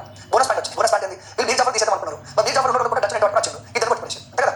డచ్లో బ్రిటిష్ పిల్లలే డచ్లో బ్రిటిష్ ఇద్దరు రాలేదు ఫస్ట్ యాక్చువల్గా తెలిసింది ఎవరు మీర్ జాఫర్. బ్రిటిష్ బోనస్ కదా మీర్ జాఫర్ తీసేద్దాం అనుకున్నారు. వాళ్ళు తోక పట్టుకున్నారు ఇద్దరు కొట్టి పడేసారు. ఒక దెబ్బకి ఇద్దరు అనమాట. ఇప్పుడు బ్యాట్ ఆఫ్ బ్లాస్ట్ తర్వాత ఏమైందనుకుంటున్నారు చంద్రనగర్ ఉంది ఆక్రమించే డిస్ట్రిక్ట్ అయిపోయింది. ఇప్పుడు తర్వాత మీర్ జాఫర్ అయిపోయింది. తర్వాత డచ్ కూడా అయిపోయింది. అంటే బ్యాట్ ఆఫ్ బ్లాస్ట్ తర్వాత బెంగాల్లో ఫ్రెంచ్ కానీ డచ్ కానీ చోటు లేకుండా పోయింది. మీకు గుర్తుందో లేదో మళ్ళీ గుర్తు చేస్తారు. 1757 నుంచి 1763 వరకు ఏం జరిగింది థర్డ్ కంట్రీ వార్ జరిగింది. ఆ ట్రీటీ ఆఫ్ ప్యారిస్ ఎప్పుడు కూర్చున్నారు 1763లో ట్రీటీ ఆఫ్ ప్యారిస్ కూర్చుకోవడం జరిగింది. అవునా కదా. ఈ ట్రీటీ ఆఫ్ ప్యారిస్ ఏం చేశారు ఫ్రెంచ్ సెటిల్మెంట్స్ వాళ్ళకి కూడా జరిగింది. అంటే నేను ఎందుకు చెప్తానంటే బ్యాట్ ఆఫ్ బ్లాస్ట్ ఎప్పుడు జరిగింది 1757 జరిగింది. బ్యాట్ ఆఫ్ బందోబస్తు ఎప్పుడు జరిగింది 1760 జరిగింది. బ్యాట్ ఆఫ్ బక్సర్ ఎప్పుడు జరిగింది 1764 జరిగింది. అంటే ఈ కాలంలోనే మనకి బెంగాల్ నుంచి ఫ్రెంచ్ అవుట్ డచ్ కూడా అవుట్ పోర్చుగీస్ ఎప్పుడు అవుట్. కాబట్టి వీళ్ళకు జగన్ దాంట్లో తొలగడం కాకుండా మిగతా యూరోపియన్ అభివృద్ధి తొలగిందని చెప్పొచ్చు. అది మీర్ జాఫర్ తీసేసారు. మనకు బక్కగా కావాలి కదా ఎవరా అంటే అది మీర్ జాఫర్ చుట్టం. ఈ మీర్ కాసిన తెలివైనడు మామూలుగా మన బ్రిటిష్ దగ్గరికి వెళ్ళమనుకో బ్రిటిష్ ఏమంటారు మీర్ కాసిన రాజు చేస్తుంటే రాజే అంటారు. వాళ్ళు ప్రపోజ్ పెట్టారు దీని దగ్గర నవాబ్ అయితే ఇట్లా ఇస్తాం. మన మేనిఫెస్టో పెడితే ఎలక్షన్స్ క్యాంపెయిన్ మనం మేనిఫెస్టో పెడతారు. మేము అధికారులకు వస్తే 20,000 ఇస్తాము అది ఇస్తాము ఇది ఇస్తాము ఓకే మీకు స్థానానికి సభలు ఇస్తాము సభలు పడతామని చెప్పేసి రకరకాల మేనిఫెస్టో పెడుతుంటారు. అంటే వాళ్ళు ముందర మేనిఫెస్టో పెట్టారు. ఇక జాఫర్ టౌన్ అయితే డ్యూ ఉందో అది నడతా అని చెప్పేసి అట్లా. సో ఈ ready to pay due amount అప్పుడు లక్ష ఇచ్చి ఉన్నాం. అప్పుడు ఆ టౌన్లోనే లక్ష లంచం ఇచ్చిన ఆఫీసర్ ఒకటా రెండు తర్వాత ఈయన రెడ్డి కూడా ఇచ్చిండు ఉద్వాన్ ఇచ్చిండు మిగతా ఇచ్చిండు చిత్రం ఇచ్చిండు సిటీస్ ఇచ్చిండు. ఎందుకంటే అది నువ్వు రాజు చేస్తా అంటే నీకు ఆమాత్రం మీద రాదు కదా నీకు తెలుసు కదా. మరి ఇప్పుడు బ్రిటిష్ వచ్చేసి రావడం చేస్తా అంటే నువ్వు ప్రాంతాలు ఇచ్చారు ఎవరు ఇస్తాం ఆలుగా ఇచ్చేసి అట్లా మీరు కాసం అంటే బ్రిటిష్ అదృష్టం చూడండి మూడు దృష్టిలో ఒకటి వాళ్ళకి బెదిరి వాళ్ళు చెప్తే కీల్ బొమ్మ పాపట్టి అతను మీరు ఉన్నాడు మీరు కాసం చెప్తే ఏమైతుంది వాళ్ళు బెంగాల్ వేసుకోవచ్చు వ్యాపారం చేసుకుంటూ వేసుకోవచ్చు. రెండో వీళ్ళ దగ్గర పైసలు తీసుకుంటారు. ఫస్ట్ మీరు దగ్గర కోటి పని చేసుకున్నారు. రెండో 3 ప్లేసులు తీసుకుంటారు. ఆ 24 పర్గనాస్ ఇచ్చింది వీరే 3 ప్రాంతాలు ఇచ్చింది. అంటే బ్రిటిష్ ఎన్నో పైసలతోనే ప్రాంతాలతోనే చెప్తే ఇక్కడ ప్లేస్ అంటే ప్లేస్ కాదు మై ఫ్రెండ్స్ జస్ట్ చెప్పకుండా అనుకోకండి. ఒక పెద్ద సిటీ బ్రిటిష్ కంట్రోల్కి వస్తుంది. సిటీ అంటే దాని జనాలు ఉంటారు ఏం చేస్తారు ట్యాక్స్ కడతారు సరే కదా. ఆ ట్యాక్స్ ఎవరికి వస్తుంది బ్రిటిష్ వస్తుంది. దాంతో పాటు ట్రేడ్ సెంటర్ కదా ఒక మంచి వ్యాపార కేంద్రం ఉండొచ్చు కదా. అంటే బ్రిటిష్ సిటీ ఒకటే ట్యాక్స్ వస్తుంది. ట్యాక్స్ పాటు ఇన్కమ్ వస్తాయి అట్లా టెన్ అడ్వాంటేజ్ బ్రిటిష్ అదే సరే సార్ మీరు కాసి నవాబ్ మస్తు ఖుషి అయ్యాడు ఏదైనా రాజైనా బెంగాల్ మొత్తం నాదనుకున్నాను. బ్రిటిష్ ప్రతి వాళ్ళు ఇంటర్ మొదలు పెట్టారు. మీ కాసు ఇది కావాలంటే అంటే మన ఫస్ట్ వచ్చేసి అందుకంటే మీ కాసు కొన్ని డిసిషన్ తీసుకున్నాం. ఆ డిసిషన్ తీసుకోవడం ఏమైందంటే బ్యాట్ లో బక్స్ వచ్చింది. ఏమొచ్చింది బ్యాట్ లో బక్స్ వచ్చింది. బ్యాట్ బక్స్ ఎవరు వచ్చిందంటే మీ కాసు వచ్చింది. ఎందుకు వచ్చినట్టు ఫస్ట్ బ్యాట్ బక్స్ ఎప్పుడు జరిగింది 1764 అక్టోబర్ జరిగింది. ఎవరు జరిగింది ఒకవైపు వచ్చేసి మనకి బ్యాట్ బక్సర్ లో సరైపోటు ఉంటారు. బ్యాట్ బక్సర్ ఎవరు సరైపోటు ఇటువైపు వచ్చేసి మనకి ముగ్గురు ఉంటారు. మీరు కాసి సుజావుద్దాలా చాలా ముగ్గురు ఉంటారు. నేను చెప్తాను ఎవరైతే చెప్తాను. ఈ మీరు కాసిన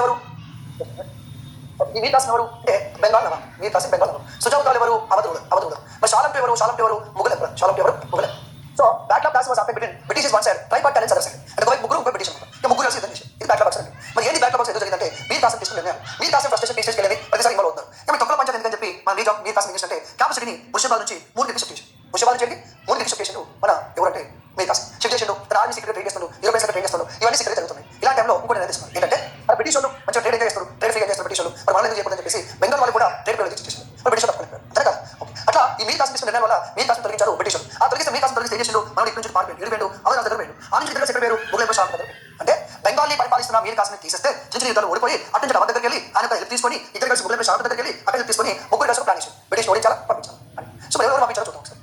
కాజెస్ ఏంటి decision taken by Mir Kasim. ఏంటది racing on the lines of Europeans shifted capital from Murshidabad to Monghyr. Murshidabad Bengal ఉంటే మోన్గిల్ వచ్చేసి మనకి బీహార్ ఉంటుంది. And Bengal traders were given privileges. ఈ నిర్ణయాల వల్ల బక్సర్ ఉంటుంది బీహార్ ఉంటుంది ఓకేనా.